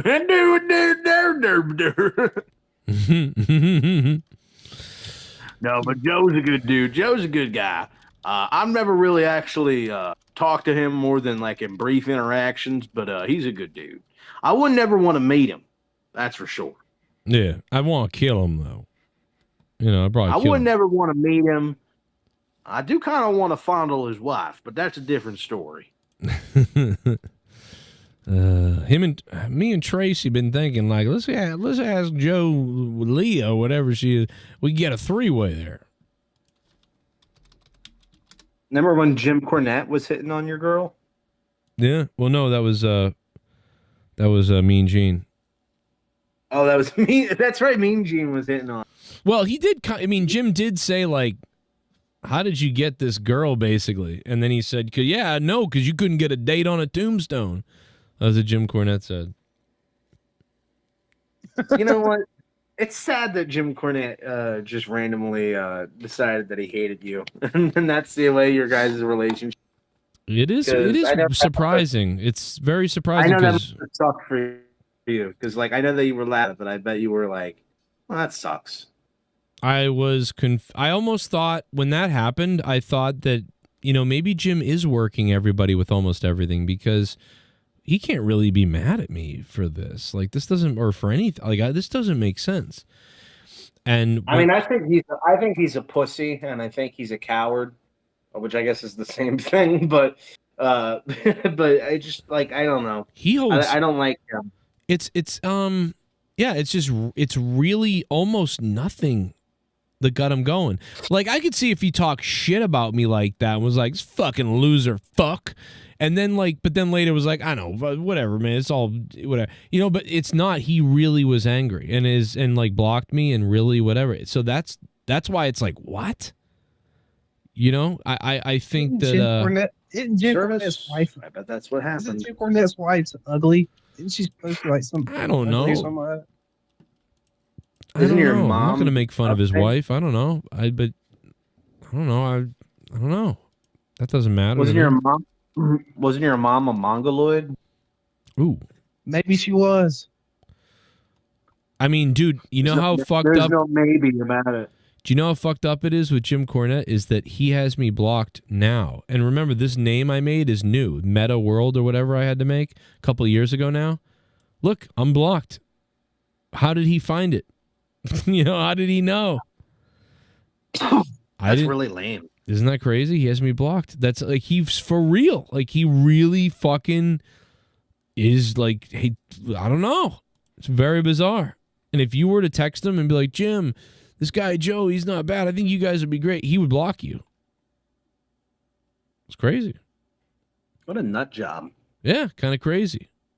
Kind of crazy. I mean, it's weird. I also hate his co-host so much. That's Brian? Conrad, right? Brian Last? No. I hate him. He's just so... He doesn't have me blocked. I just don't like him. Like, I think... You know what it is? It's that Jim is annoying. I don't really like him either. But, like, it feels like Brian has to sometimes show up to impress Jim. So he has to, like... Yeah, he's got to glaze him big time. Yeah, be extra mean to something. Or, like, you know, glaze Jim extra for no reason at all. No, we're all like that, though. You know what I mean? I just hated the fact that he was, like, shitting on, like, Matt Hardy and saying that he was, like a waste of space or saying that his, like, career was meaningless or something. I'm like, what? Fuck you. He said that? He said something like, yeah, like, he said something really, like, saying that for his entire career that he was just, you know, the best thing he did was tag in Jeff. It's just like, what a loser you are. Oh. I mean, yeah, that's bizarre. I mean, Jeff was the more flashy one for sure. All because you don't like the fact that he says stupid things on Twitter. You now have to, like, ruin someone's, like, oh, yeah, well, you're just a piece of shit loser who never made it in. You have to, like, now ruin every accomplishment they've ever had and, like, discredit it. It's the same thing that people do to, like, Elon Musk. Like, I don't like Elon, what he says on Twitter. That means he's retarded and has never done anything significant ever. Like, people will literally lie about shit like that and be like, oh, yeah, Elon he never actually did anything. That's all everybody else. He never actually had anything to do with any of his success. He just fell into, like, a $300 billion net worth. That's what he did. I can't stand people. Well, this is like Leah said this about Trump earlier. She was like, everything he's done, he's a bunch of bankrupts or whatever. And I was like, yeah, but he's got a bunch of winnings too. Like, what do you mean? Like, I'm not saying he's great or not great, but the bottom line is the guy's very, very successful. And she's like, how many bankruptcies does he have? Whatever. And I'm like, yeah, if you're rich as shit and you start 100 businesses and you have 7 bankruptcies, I mean, that's pretty normal. Like, that's pretty, like, expected. You start, like, 50 businesses, you have 6 bankruptcies. He doesn't have any personal bankruptcy. You know, like, I'm like, I don't care if you hate him. I might hate him too. But I'm just saying, you can't just discard his fucking, you know, The things that he did You know that what it worked is? out. You know what it is? Because every time you say stuff like that, then there's one person that goes, exactly. And that's the thing about Hitler, man, is that like you go, oh, no. No, I don't think Hitler. I mean, he had accomplishments for sure. He took over a fucking country. I mean, you know, you did do something. I'm like, listen, and here's the thing. I heard that it was the Jews that went after Hitler first. Man.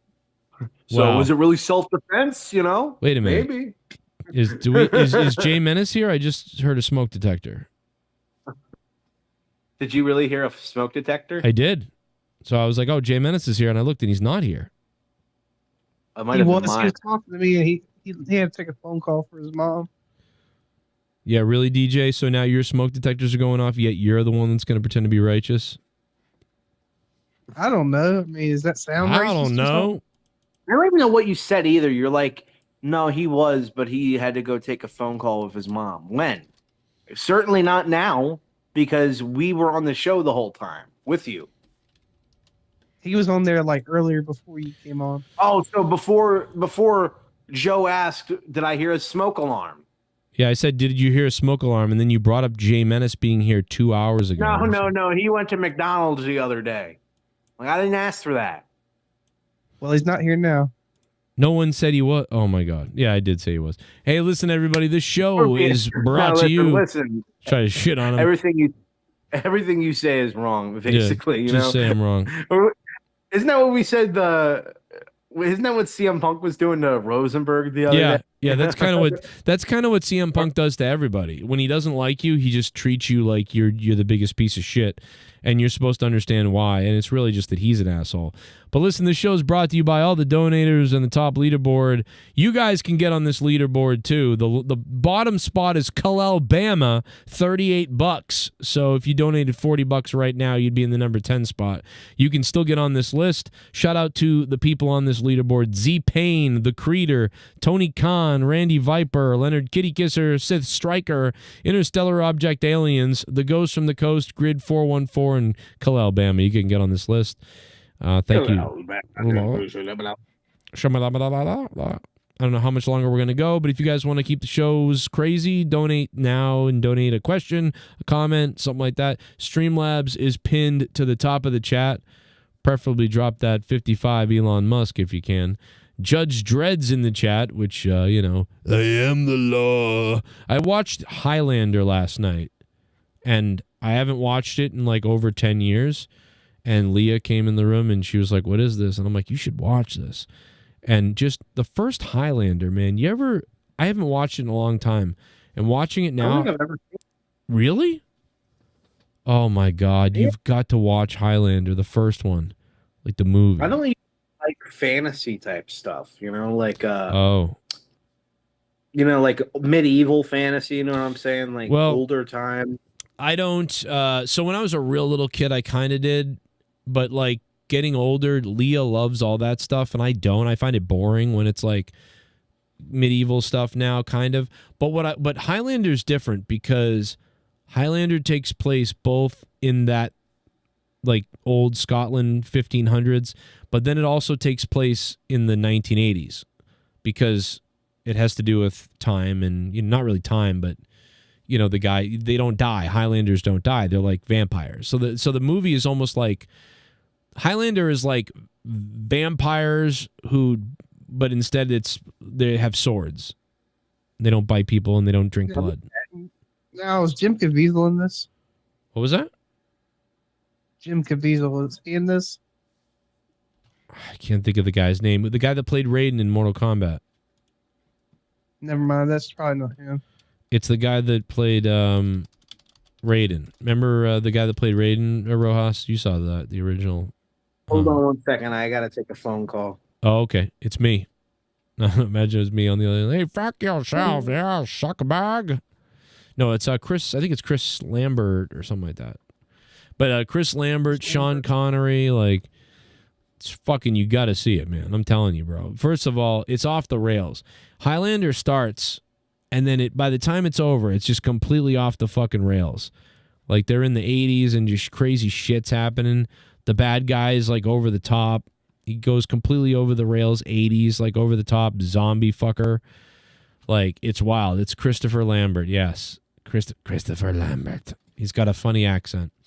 But the best is that Mortal Kombat scene when he's like, the fate of billions is in your hands. Sorry. Have you seen Person of Interest? Yeah, long time ago. Is that an old movie? It's a show. It's a show. Oh, then no, I haven't seen it. I don't remember it. Who's in it? Jim Caviezel. Okay. I don't get it. Brian receives a membership courtesy of Haystacks Monet in the chat. Thank you, Haystacks Monet, for the membership. If anybody wants to beat Tony Khan, you can donate using Streamlabs pinned to the top of the chat, and you can take over the show with a topic, a donation, or whatever. Luke Rojas just got the call from the FBI that they're investigating the pictures on his computer. So, Haystacks Monet, there it is. I had to know I don't even own a computer. Christopher Lambert. So Christopher Lambert's the guy, and he plays Raiden in Mortal Kombat 94. So, Yum. So you should watch Highlander. Trust me. And then, I'll check and then what you should do is look up and find out if Red Letter Media has a review on Highlander, because if there is one, oh, that's got to be fun to watch. I don't think there is. Really? Wow. I don't think there is. Wow. It's like it's sort of like a major movie that had a huge budget, but it feels also very low budget, and so it's funny but like awesome. Highlander is like a movie that I feel like all of our dads were watching while we were kids or something. So like my dad watched it. You know, I don't see any Highlander from them. Wow, they reviewed RoboCop 2. I cannot believe they didn't do Highlander. That's crazy. They'll eventually do it. You think so? I mean, I don't think so. I mean, you know what though? It might be just a movie they're not that interested in, but it's right up. It's like it's almost a movie, dude. You know what it is? You know how they do the movie where they the wheel of the worst or whatever the fuck it is, where they spin the wheel with the VHS tapes. Oh yeah. Like a really well, you know what? No, so they like Best of the Worst. Best of the Worst. More like Best of the Worst. But the wheel of the worst is when they watch like VHS instructional tapes. Yeah. No, it's the Best of the Worst one. But like this movie borderlines like probably one of the best of the worst there could be. But yeah, they would they do like action 80s schlock movies. So yeah, I bet this is. But this right one, the first one is a little too good to be on there. It's like just a little too good, but it has its moments of like sometimes the movie feels like a major motion picture, and then other times the movie feels like a piece of shit shot in the like 80s. Like it's so weird. And then Christopher Lambert's accent is all over the place. The fate of this $5 is in Joe's hands. Oh my God. There can only be one Joe. Christopher Lambert just donated $5. There can only be one. I can't believe you've never seen it. You've got to watch this fucking movie. Rojas. Christopher Lambert, thank you for the $5. Everybody's going off in the chat now. There can only be one. There can be only one. I love Highlander. You know, when I was a kid, I used to confuse it with He-Man because in Highlander, they hold the sword up and the lightning hits them and everything.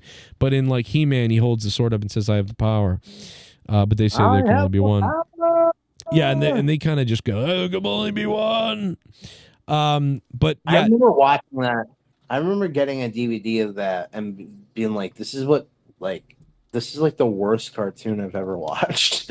Like as a little kid, I thought that. I was not a big...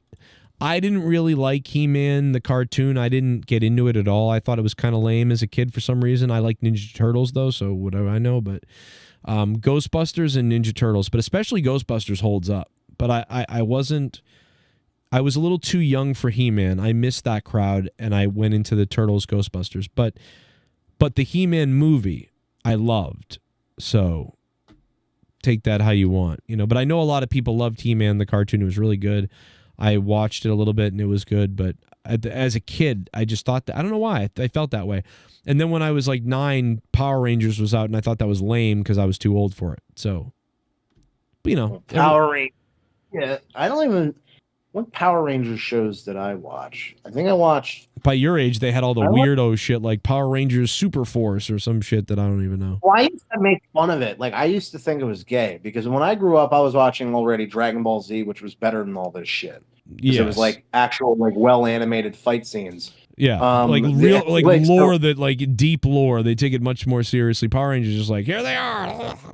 Yeah, like people were bleeding and stuff, and like it was continuous stories too. So it's like, you know, whatever happened last week is being followed up on this week. You know, all those cartoons were like, you know, well, it's just a random, you know, adventure. We're fighting the goo sludge pizza man, you know, and like right, just like whatever random shit.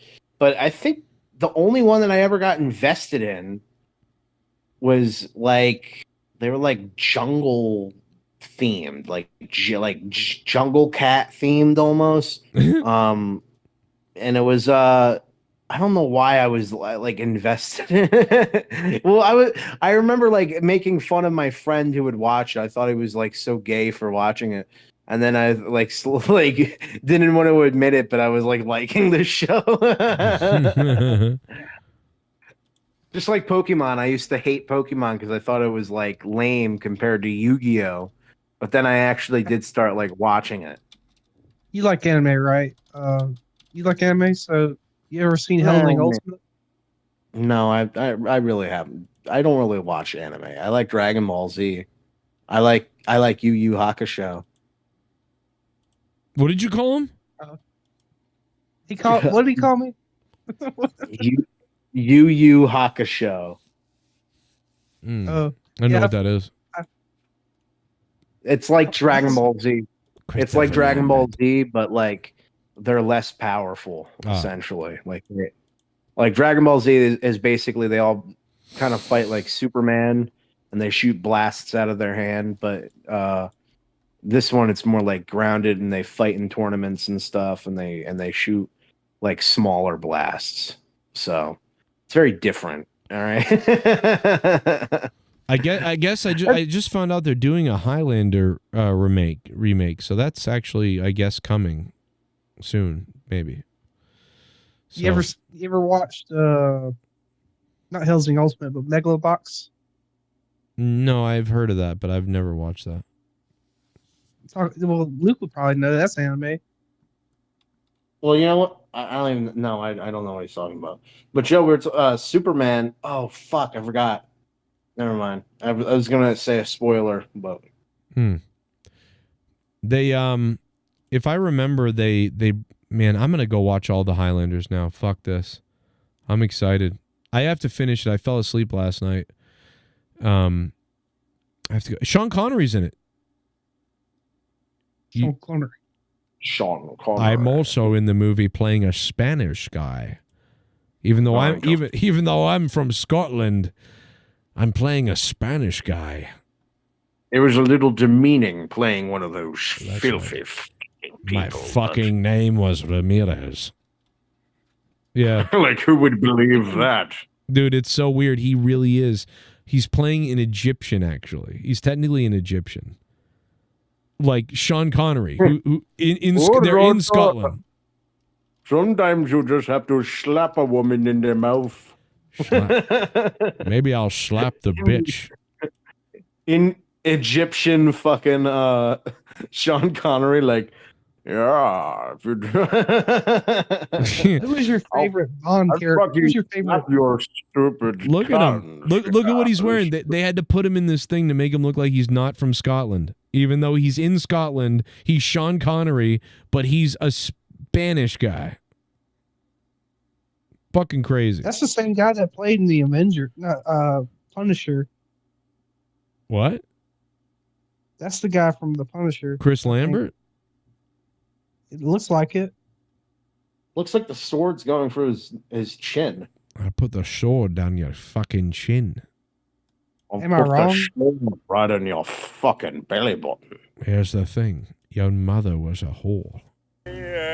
I want your mother. My mother hung herself. Like when he called. Was I wrong? Was that the guy from Punisher? From the Punisher? She used to love the stars. She Here's the used to thing. love the stars. Number one, lower the shields and lower my expectations. Number one. Oh, you know what I watched last Did I- night? Oh my God, Rojas, I was dying. I'm so it's funny you brought up Patrick Stewart. I was watching Blunt Talk last night and I was fucking dying, dude. Oh my God, Blunt Talk is Blunt so Talk? good. You didn't watch Blunt Talk either? No, Oh my I'm not. God, a year. I like older things, but I'm not. No, you know, this old isn't. and- No, this is 3 years before Picard started. Patrick Stewart was in a show called Blunt Talk where he's like a news anchor and he's a fucking nutcase. And he's got a butler that works for him and it's all this crazy over the top shit. And it's only got 2 seasons because they canceled it. But like, I love it. You got to see it. Blunt Talk. Go look it up. Patrick Stewart is like fucking great. And it's weird because you can see him as that character and not Picard. It's weird. Does he have an American accent? No, I have this accent, and I also like to be fucked. I can't do any other accent, all right?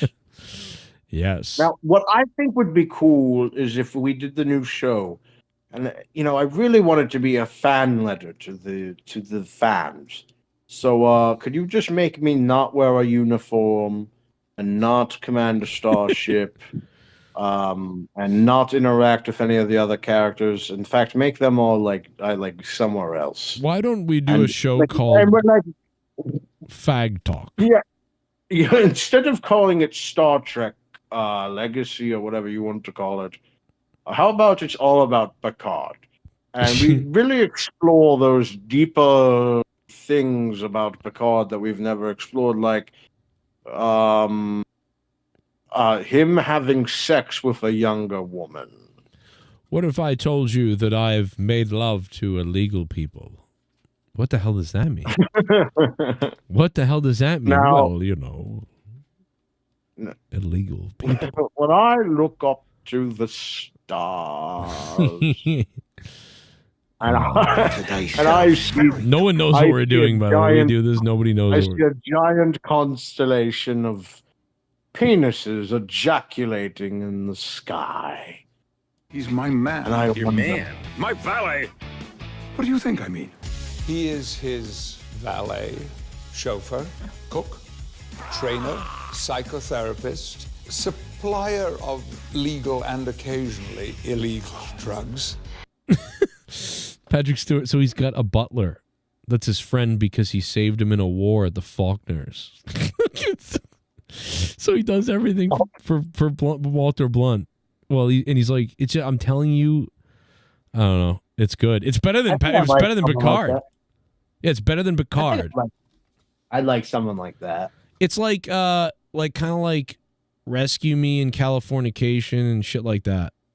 Like ridiculous.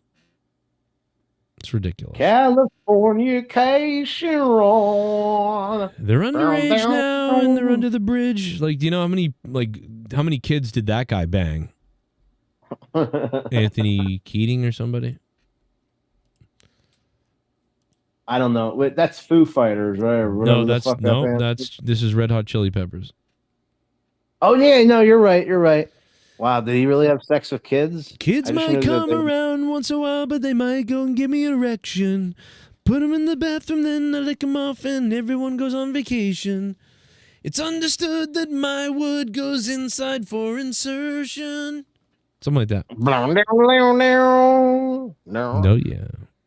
That's I what couldn't I'm think of talking any funny lyrics, so I just added guitar sound. about. Yeah. Well, I feel like my life is being drained from me every day. I'm so fucking tired. Yeah, it's time to end the show, I probably. I stand around and I think about what I'd do if I won like hundreds of millions of dollars. And literally, like, one of the first thoughts I had is, all right, so I'm going to find a way to, like, somehow gift Joe, like, $250,000. Because I'll be like, no, because that would set you up, because you could pay off the IRS, and then, like, the other 100,000 or whatever thousand, you know, that's all for savings, you know. And then if you fuck that up, then I just like, okay, you're on your own, buddy. Yep, that's right. I gave you a head start. And then Joe's on the show, like, you know, I used to have someone who helped me out, but now I don't know. Yeah, Joe gets paid $250,000. All of his problems are like nearly solved, and he's still complaining. He's still complaining. Well, what's weird is, like, I don't think I was complaining as much in 17, 18, 19, and 20. That's what's funny is we've gone backwards. Like, we've gone back to the 2013s, 14s, and 15s. It's kind of funny. You were complaining back then, Joe. Just different things. It was different things. Yeah, it's always something. I'll just always complain forever. Like, even if I have all the money in the world, then it will become like, oh, my family hates me or something. You know, the kids are mad. But no, I'd rather that than be worried about losing. I do think about stuff like that. I do think about just like winning money and giving it to you, or like giving it to like buying your mom house or whatever, paying someone. Well, no, like my family is already secure. Like I'm going to take care of everybody in my family, obviously. But I'm talking about like it'd be really great is if I just like took out like $20,000 or $30,000 and I went to like a job or whatever and just go, I'm quitting today. Oh, here you go. And I just give someone like $1,000. You know what I mean? Like, here's $1,000. You just take that, you know? And like, I'm sure there's like safeguards to prevent you from doing that. Like, and you can't just take out this much money, but I'll be like, why not? You know what I mean? Like, it's my money, isn't it? Like, because I already know if I try to send you $250,000, it'd be a big fucking hassle. Like I couldn't just send that. I couldn't send that to you on Streamlabs. Right. Dude, I send it to you. I send it to you on the YouTube thing, and like you complain about like YouTube taking a percent. Like, well, thanks, Luke. Thanks for the 250,000. Don't know why you had to do it on YouTube, but thanks, I guess. Right. Well, you know, that's what I think about too. I think about what I would do, but unfortunately, yeah, it's pretty bad. I don't know, man. Things are pretty bad, but we'll see what happens. I got to I don't know. I don't know what to tell you, but even though I need to make $800 in like by tomorrow afternoon, Elmo is Xing out. On Sunday, Elmo's account was briefly hacked by an outside party. In spite of the security measures in place, we strongly recommend. We strongly condemn the abhorrent, anti-Semitic, and racist content, and the account has since been secured. These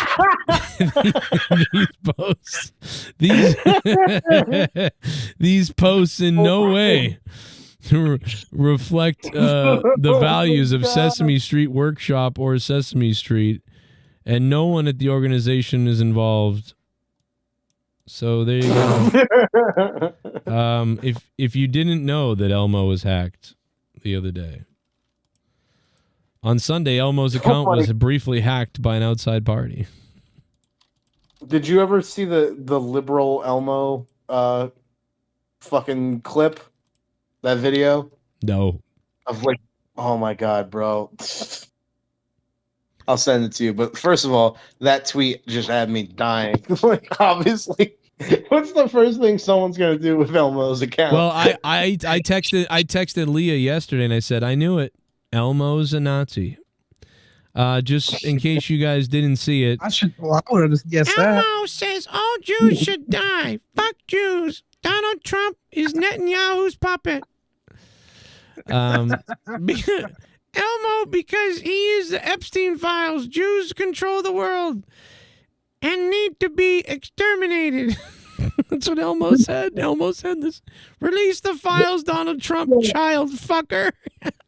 Here's no one's account has been hacked. It's never like, oh, they played a prank on me. They played a, they played a joke on me. It's Elmo die killed you. Fuck My favorite tweet though that Elmo put out is definitely release the files, Donald Trump, child fucker. That's the best one. But my favorite, kill all Jews. Oh, of course. Every other one he says is in like full, like all caps, but this one's like, kill all Jews. Yeah, it's just period. Oh my god. I mean, I would have guessed him being a Nazi. Come on now. Yeah, you wouldn't have guessed Elmo being a Nazi. He used to have a black guy put his hand in his ass. So, okay, whatever that means. You don't know nothing about anything. You don't know nothing about nothing. Shit. You're a fucking loser. Liberal Elmo Cumtown? What the hell did you send me? You never heard of Cumtown before? No, I do it to my wife sometimes, but oh, it's pretty funny. I've been listening to it recently. I mean, it used to be a show like a few years ago with who's the guy? Nick Mullen, Tony Danza. He's a comedian, and then there's another one, Stravos, I think his name is. He's one of those. Stravos? What is he, a vampire? What the fuck kind of name is that? He's that big fat Greek guy. They're actually really funny. Like I've laughed. Like I didn't think I'd like them either because they're kind of like douchey stoner dudes or whatever. But like they're really funny. Nick Mullen is really funny too. Like he's been on Red Eye a few times, and like they have all these like conservative guys and talking heads, and he's just sitting there and making like really crass jokes and like about like apparently made one about John McCain that they like had to edit out because it was really bad. Jesus. Awesome. But yeah, the liberal Elmo one was funny, and then there was another one where he talks about Elmo's dad, which I didn't know if you knew this, but Elmo now has a dad, which is canon. Oh my god. And he has like a southern bumpkin accent. He's like from like Nassau or something, or like some stupid, like I don't even understand it. And he's talking about the vaccine. Oh my god! Like I didn't know if I should let Elmo get the vaccine, but when I found Jesus, what? And then he did another one that was really funny with Steve Harvey. Where he's like, what if Steve Harvey was at the Nuremberg trials? And he was just like, the whole time, he's just like, now they did what with the trains? What? They did what with the trains? Back in my day, I used to get on a train to go somewhere. Like, fucking, wait a second. They did what at the camps? Back in my day when I was a kid, you used to go to camp to have fun.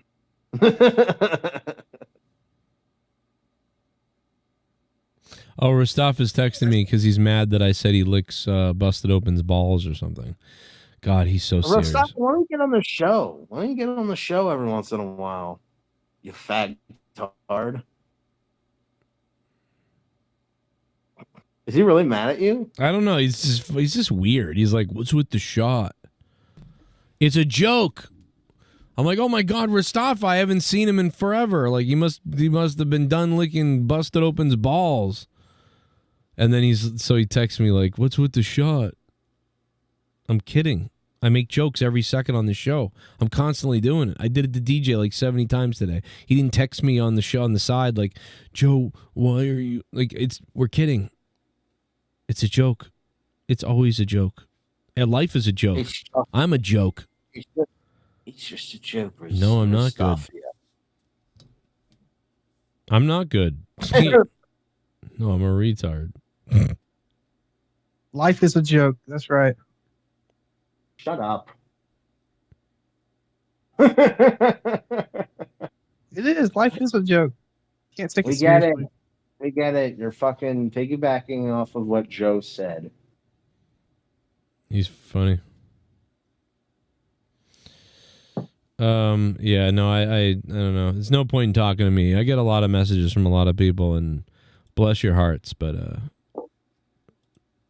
Joe will not respond. Joe will not respond to you until he wakes up one day and goes, "Oh yeah, I've noticed you sent me 10 texts. I never saw them." Yeah. Yeah. I could send Joe like my final goodbyes before I commit suicide, and like he'll see it like 3 days later.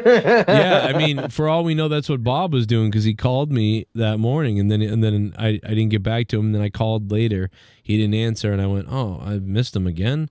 And then the next morning, I got the text that, "Oh, he's dead," and I'm like, "What?" He called me. I missed it. Maybe he was calling me because nobody was answering, and he was trying to he was choking on something, Oh my god! Crazy, but And you really have to live with the responsibility of that for the rest of your life. Yeah. So what was his cause of death? Like, what did he die of? Well, I don't really know. I'm not, he's not a celebrity, so it's like that's not going to come out. I feel like ball shrinkage. I'm betting it's some kind of a clot or heart attack or something. I don't know though. But I mean, I don't know. My friend isn't a celebrity, so I don't think I'm ever going to find that out. But what if he wasn't dead? He's just like, I don't want to talk to this he's guy trying to get out of the IRS stuff. Yeah, because he owed the IRS too. Or someone prank called you. Oh my god! Like, yeah, the whole thing's a prank. This whole time, you've been thinking Bob's dead. He's like, "Why did Joe stop talking to me?" I don't know. I'm sorry. I shouldn't make light of the situation. You're your friend, Bob. R.I.P. Bobbert.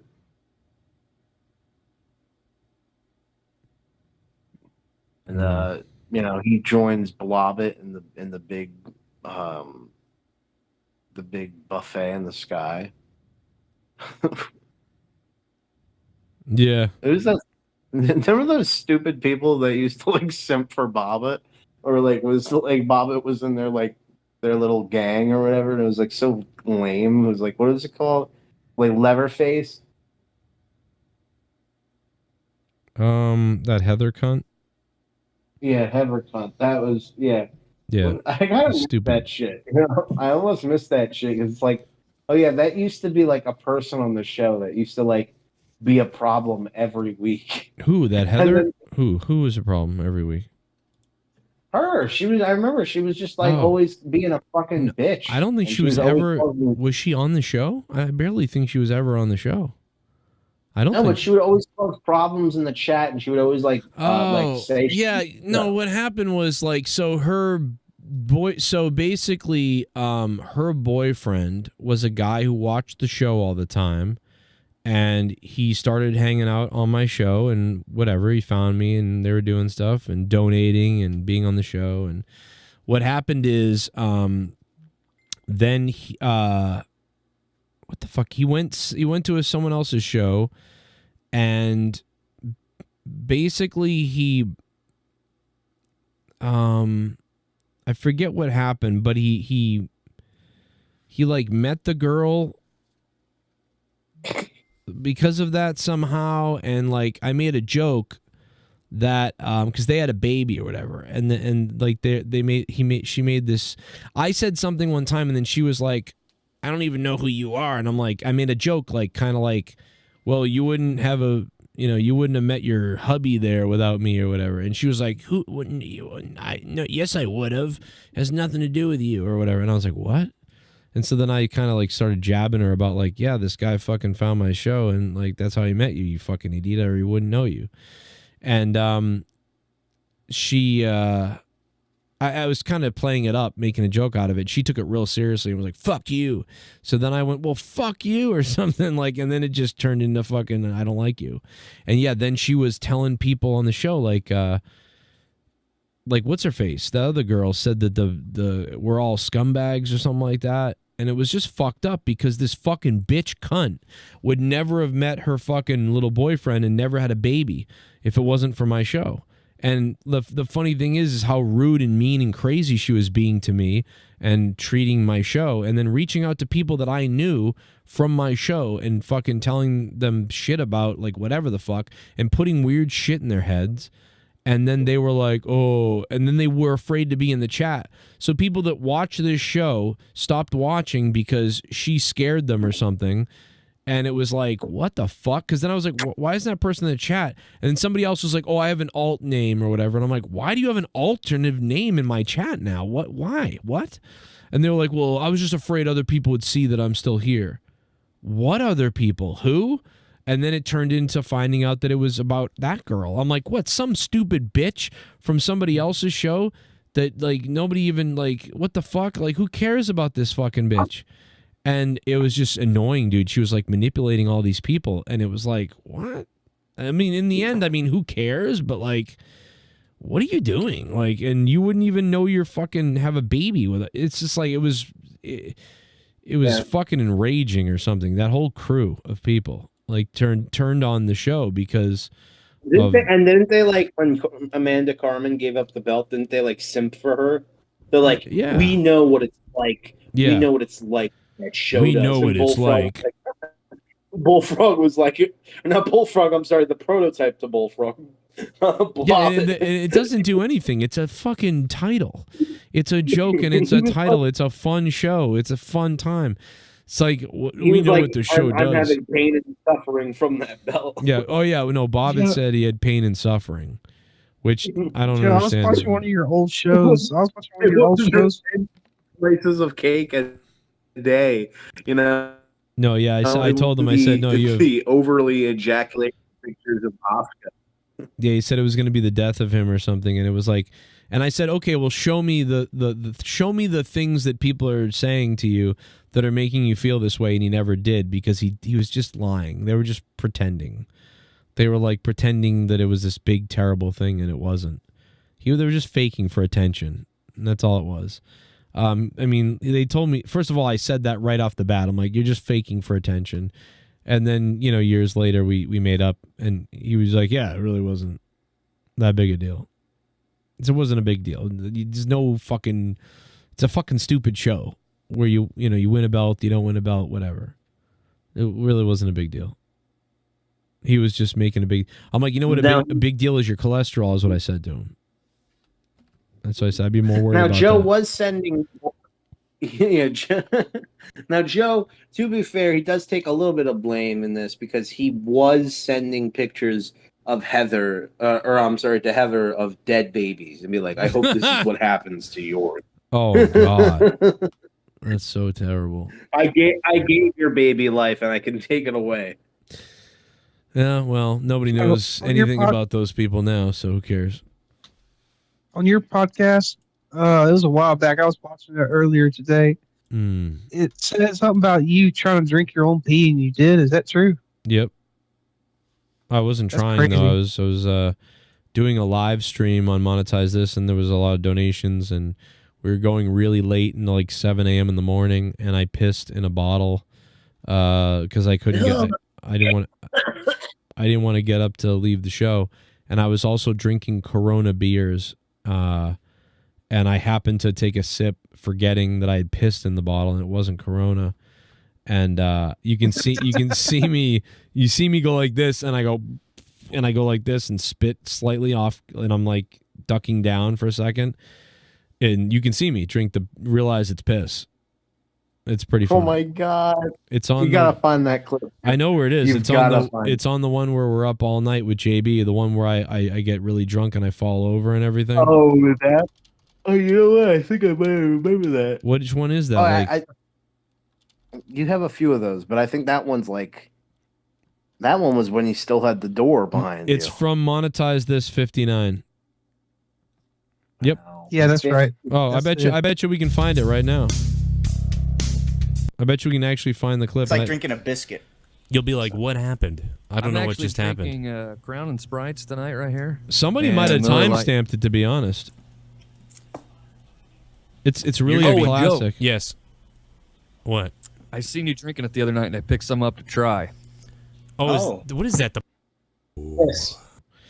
This, yeah. So I'm gonna find it right now. We're gonna probably get it. I mean, this is. I was drinking some piss last night, and I decided to try mine. This is. It sounded like But you know, this is back in the heyday of Monetize This. I mean, this is the first this is like the second iteration of Monetize This, if you want to call it that. And this got 14,000 views. I mean, a lot of people watched this episode. Justin Bailey, you look like you're a dream. I would pay so much money to watch you bang your wife. Like, so going there now, huh? Going, yeah, dude. I know. I got some money. I'm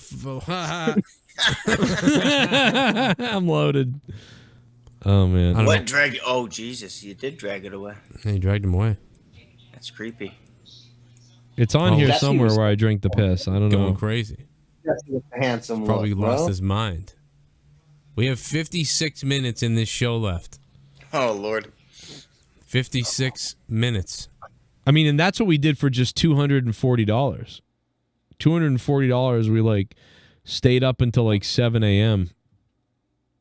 Might have to do that again. You know, I'm not even close. Yeah, I'm not even close to $800. Like, you know what I mean? Like, I'm at 148 right now. Yeah, like that was leading to the bigger shows. Like, oh yeah, you know, we're gonna do, you know, and then we'll get the big shows, and then now Joe is getting less than even those shows. Yeah, now I'm making less than then. And instead of putting the extra effort in, this is what Joe does: AI music for 3 hours. There was no AI music on the show tonight. No, I love Joe, by the way. I know I crap on Joe a lot, but that's the thing. It's all love, because you know what? He's the fucking best. Look at all these names in the chat. I miss all these people: Doc Hollywood Holiday, Jon Snow, Peter Red Eye. Like, these are all old school names I haven't seen in forever. Holy shit! Like Jay Dizzle, Asher Trasher, and he left that comment 7 years ago. The comment is, after Monetize This 166, I decided to watch some old ones, starting with this. Big bad ad 7 years ago. My favorite episode of Monetize This of all time. That's crazy. We should probably download them. Old one is. I like how an old one is like a year prior. That's true. I recommend people, if you want to download them, I mean, obviously download whatever you want, because it's on, you know, you never know when these things could come off, or you know what could happen. But yeah, I'm trying to find where I drink the piss, but I'm surprised it's not timestamped, to be honest. But I think it's going to take some time to go through it to find it. But I did drink piss in this episode, I believe. Oh God! I don't know why, but I have an envision of it of the camera being much further away than it is. So like, I'm like, I wonder if I got something wrong. But I'm pretty sure this is the one where I drink piss. It's very subtle. I almost think I was sober when I did it. I don't know. This is the deer one, though, where JB whips out the deer. Nay donated $10. It's actually really sad that, yeah, Monetize This 59 made a lot more. Yeah, from what I watched, it seems like it played a lot more than what it did today. Yeah, we did really well. I mean, that was the beginning of the stuff, though. Like you said, this was 9 years ago, so this is when I first started doing donations, and you know, I think for that whole year, the show made $6,000, which is not a lot, obviously, but so that was the beginning of that. But maybe. A further move. Look at Jesse's beard, though. Advanced technology that, you know, they know about, but we're only seeing little bits and pieces of it, but they know much more about it than we do. The government, I guess. I don't know. Right.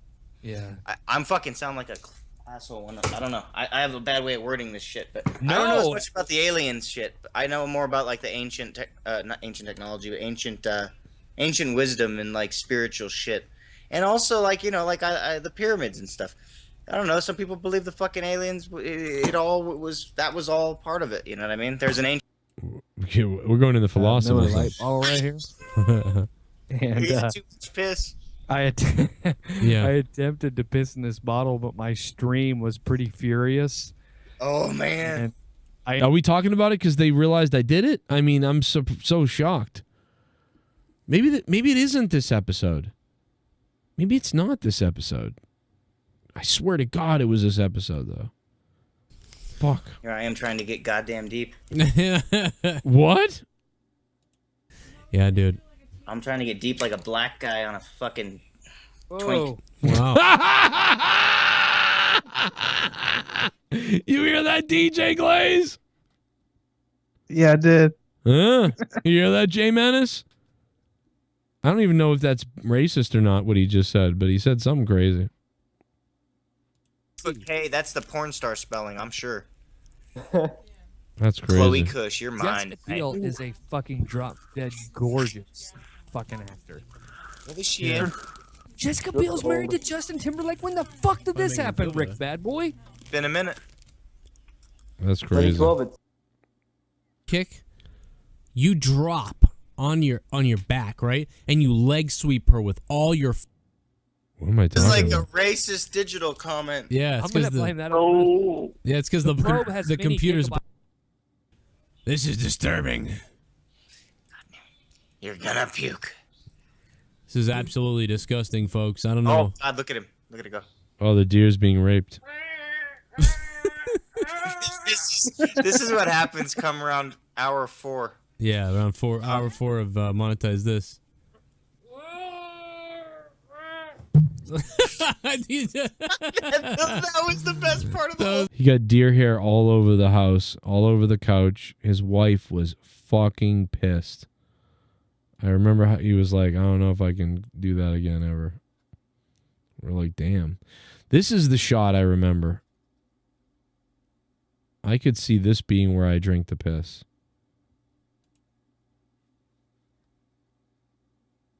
Oh, God, it's somewhere. I think this is it. I reached down. I almost think I just did it. I can't believe we didn't timestamp this.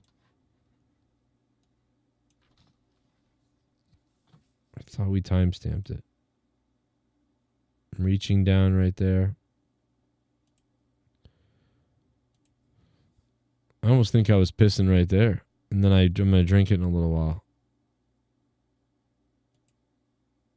I don't know. Is there audio of you doing it? Like, no, but you just see me like take a swig and then kind of immediately like take the thing away from my face. And I'm like, oh. And you can see like, oh, he just drank the piss right there. If I'm drinking Coronas, you know it's this night. And I got drunk as hell. And the sun started coming out. Oh, it's got to be here somewhere. We'll find it someday. Oh, I got a glass. So that's not right. It's a bottle of Corona. When you see a bottle of Corona, then you know. She's gonna be like, aren't you going to bed? Like, I was supposed to go to bed, but then He's so drunk. He's so drunk right now. He's trying to bid on what it would take for me and my wife to have sex in front of him. The best there is podcast. Well, fuck. How much would it cost? The best there is podcast. Bailey had a show called The Best There Is Podcast. So I'm a loser and said that. Sleep off that fucking Jack Daniels, man. You're fucked up. Oh man, this fucking. Oh, nobody fucking knows what I'm talking about except the guys. What?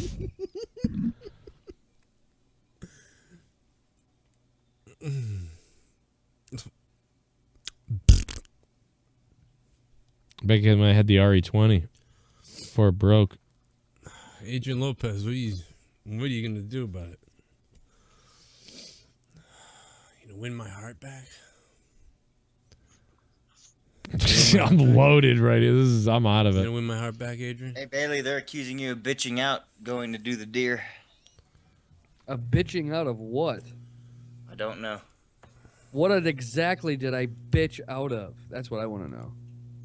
Hey, there's 16 minutes on that clock. It's the reset that it goes to. I'll get rid of the clock. It shouldn't be there. Shows.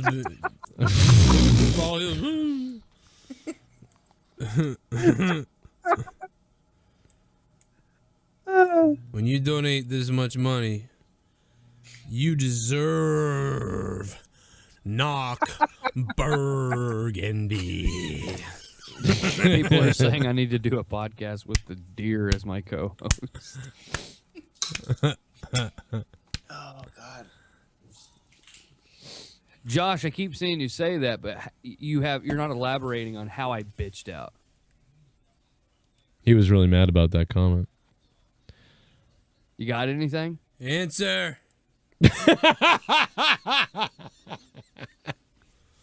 Dude, answer. Cronin fan, man, I would love to keep this show going, but dude, the sun is coming up in Boston. It's coming up in Indiana.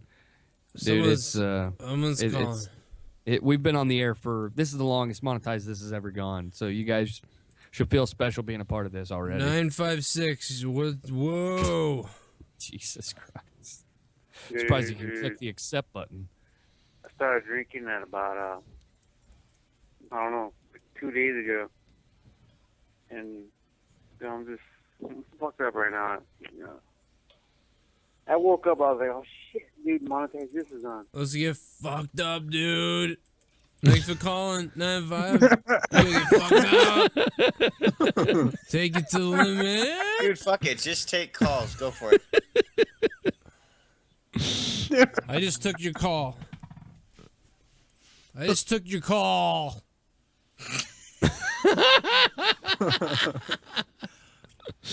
Yo, dude, what the fuck? You ready for bed? You ready to call? We are going to bed. We're going to bed. You know when they're drunk when they just keep fucking repeating what you're saying. What? Repeat what you're saying. You don't even know where you're drinking going. What?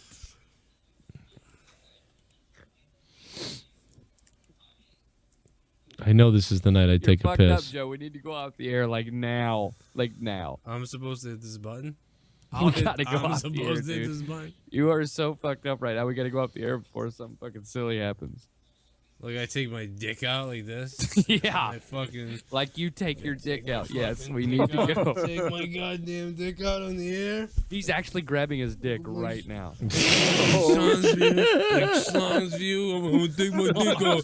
I'm a fucking lying fucking I'm gonna copy off the script. I'm gonna copy Joe. Show me how to do what you do so I can rip you all off and not have you on my channel. Okay, we need to go off the air. Yeah, I would say. We need to go off the air. Yeah, we should go off the air, man. You in the chat saying we need to go to... Oh, God, he's pulling his dick out. Oh, God.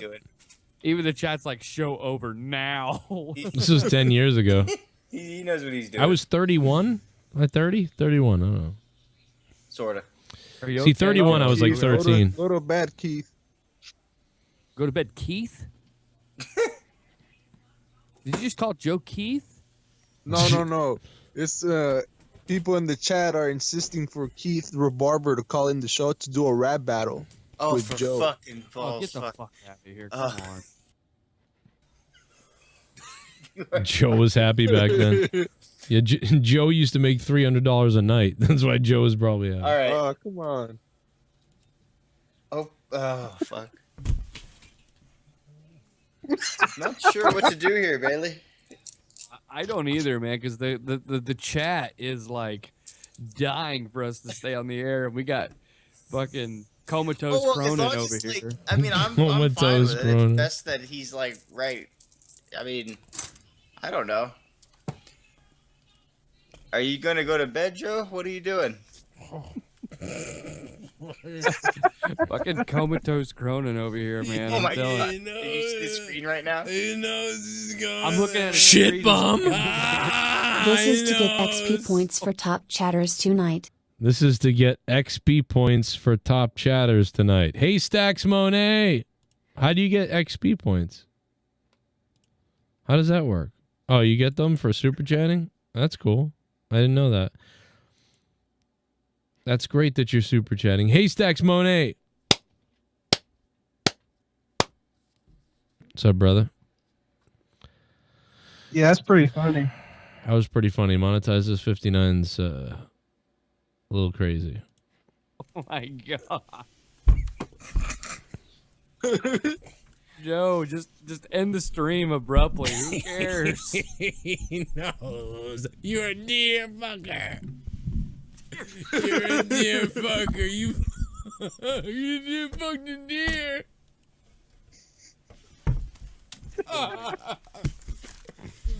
Oh, you know it's fucking true. You know it's true. I'm a deer fucker. I'm Justin Bailey. I'm the deer fucker. I'm the deer fucker. I'm the fucking deer fucker. You're Roman Reigns. The end of this has to be like clipped out. Honestly, it sums up the night. Oh, I don't know. Maybe. Oh, the before and after. Oh man, why did I miss this? Sucks. Yeah, you missed a very iconic episode. It of was Monetizer. interesting. Goddamn. Man. Fuck. Went from politics to deer fucking to fucking up the English language. Where the fuck is Dave Rose? Fuck him, who cares? Oh. Oh man, I gotta get out of this position. What the fuck? People keep saying 1 more hour. We've given like 15 minutes already, so pretty much it's 45. Oh. Up show right now. It's raining over here in Los Angeles. My name is Roman Reigns, so give me 20 drunks. Give me 20 drunks of Roman Reigns. Ooh, I feel like, you know what, Bailey, I think that our viewers have gone up. He's puking. Listen. Oh shit. We've been waiting for this. Oh. Somebody in the chat said, "Here comes Leah with the frying pan." Oh yeah, Leah's gonna fucking beat the hell out of him. Oh, oh my god. Joe, blow your camera up. Make it so where you're the only he said fuck Sony earlier tonight on Facebook. He's got a pair of Sony He's got Sony headphones. Yeah. He's got Sony headphones. Yeah. Shout out to the Bat Matter in the chat. What a fun night. Yeah, what's up? I don't know, but Ross fell asleep. Hey DJ man, thank you for being here, brother. I'll catch you later. Anything you want to say before I get out of Discord? Yeah. KKK, have a nice day. Oh my God, Jesus Christ. Jesus. He's a racist. I really think he is, and he thinks it's funny. I think he actually is. I don't think it's like a joke. I think he's like, haha, I really am. I really think he might be like Christ. Actually a racist. Like, and he thinks it's funny. Like, I think that's what it is. I really do. I think that might be what it is. Well, it wasn't a great turnout tonight. I mean, Tony Khan is the top donator at $15. We tried really hard tonight. But, yeah. Didn't do great. But I tried. We did a long stream. A long stream. Almost 4 hours. Jesus. That's tough.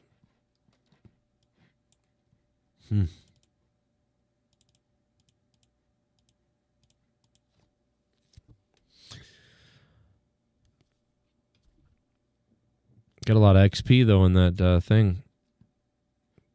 I guess I don't really know how that works. Northern Lights got it or whatever. Northern DC. Nightbot is number 2, guys. Nightbot is number 2 on that stupid counter, the new thing that YouTube added. I mean, maybe it promotes super chats, I guess, but it doesn't seem to do much. Haystacks, you're in 8th place. Maybe super chats do count. I don't know. But I mean, like, it's not going to help me get $600 by tomorrow. But I guess it's just for fun. Nightbot is number 2. Like, what the fuck? That can't be good. That Nightbot is number 2. Oh my god. Nightbot is number 2. God damn you, Nightbot. Unbelievable.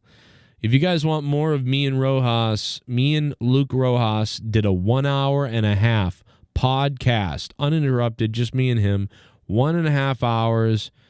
It's up on Patreon now. So go check that out. And if you guys want to support the show, that will help out big time, and you'll get, access to Patreon and everything else. But me and Luke did do a 1.5 hour, podcast, spoiler filled with Superman. Go check that out. Give it some love if you want. Enjoy it. We lost another Patreon just now. We lost patrons tonight. So, Luke thought he was a draw. He would be a draw. We did the podcast. He thought, I'm going to be a draw. And I said, yeah, you probably will be. But we've lost 2 patrons instead. So, actually, I don't think it's worked. But there is the link to the podcast with me and Luke on Patreon, should you want to enjoy it. And I will catch you guys later. Amazing. Thank you to Haystacks Monet, Christopher Lambert, Hollywood Guy, Moss Blaze, Leonard Kitty Kisser, Northern DC, Big Jones, DJ Glaze, Delta, The Real DJ Glaze, One, Gertrude, Henry Loves DJ Glaze, E-Man, Haystacks, and the number 1 donation of the night, Tony Khan, with $15. Tony Khan, thank you.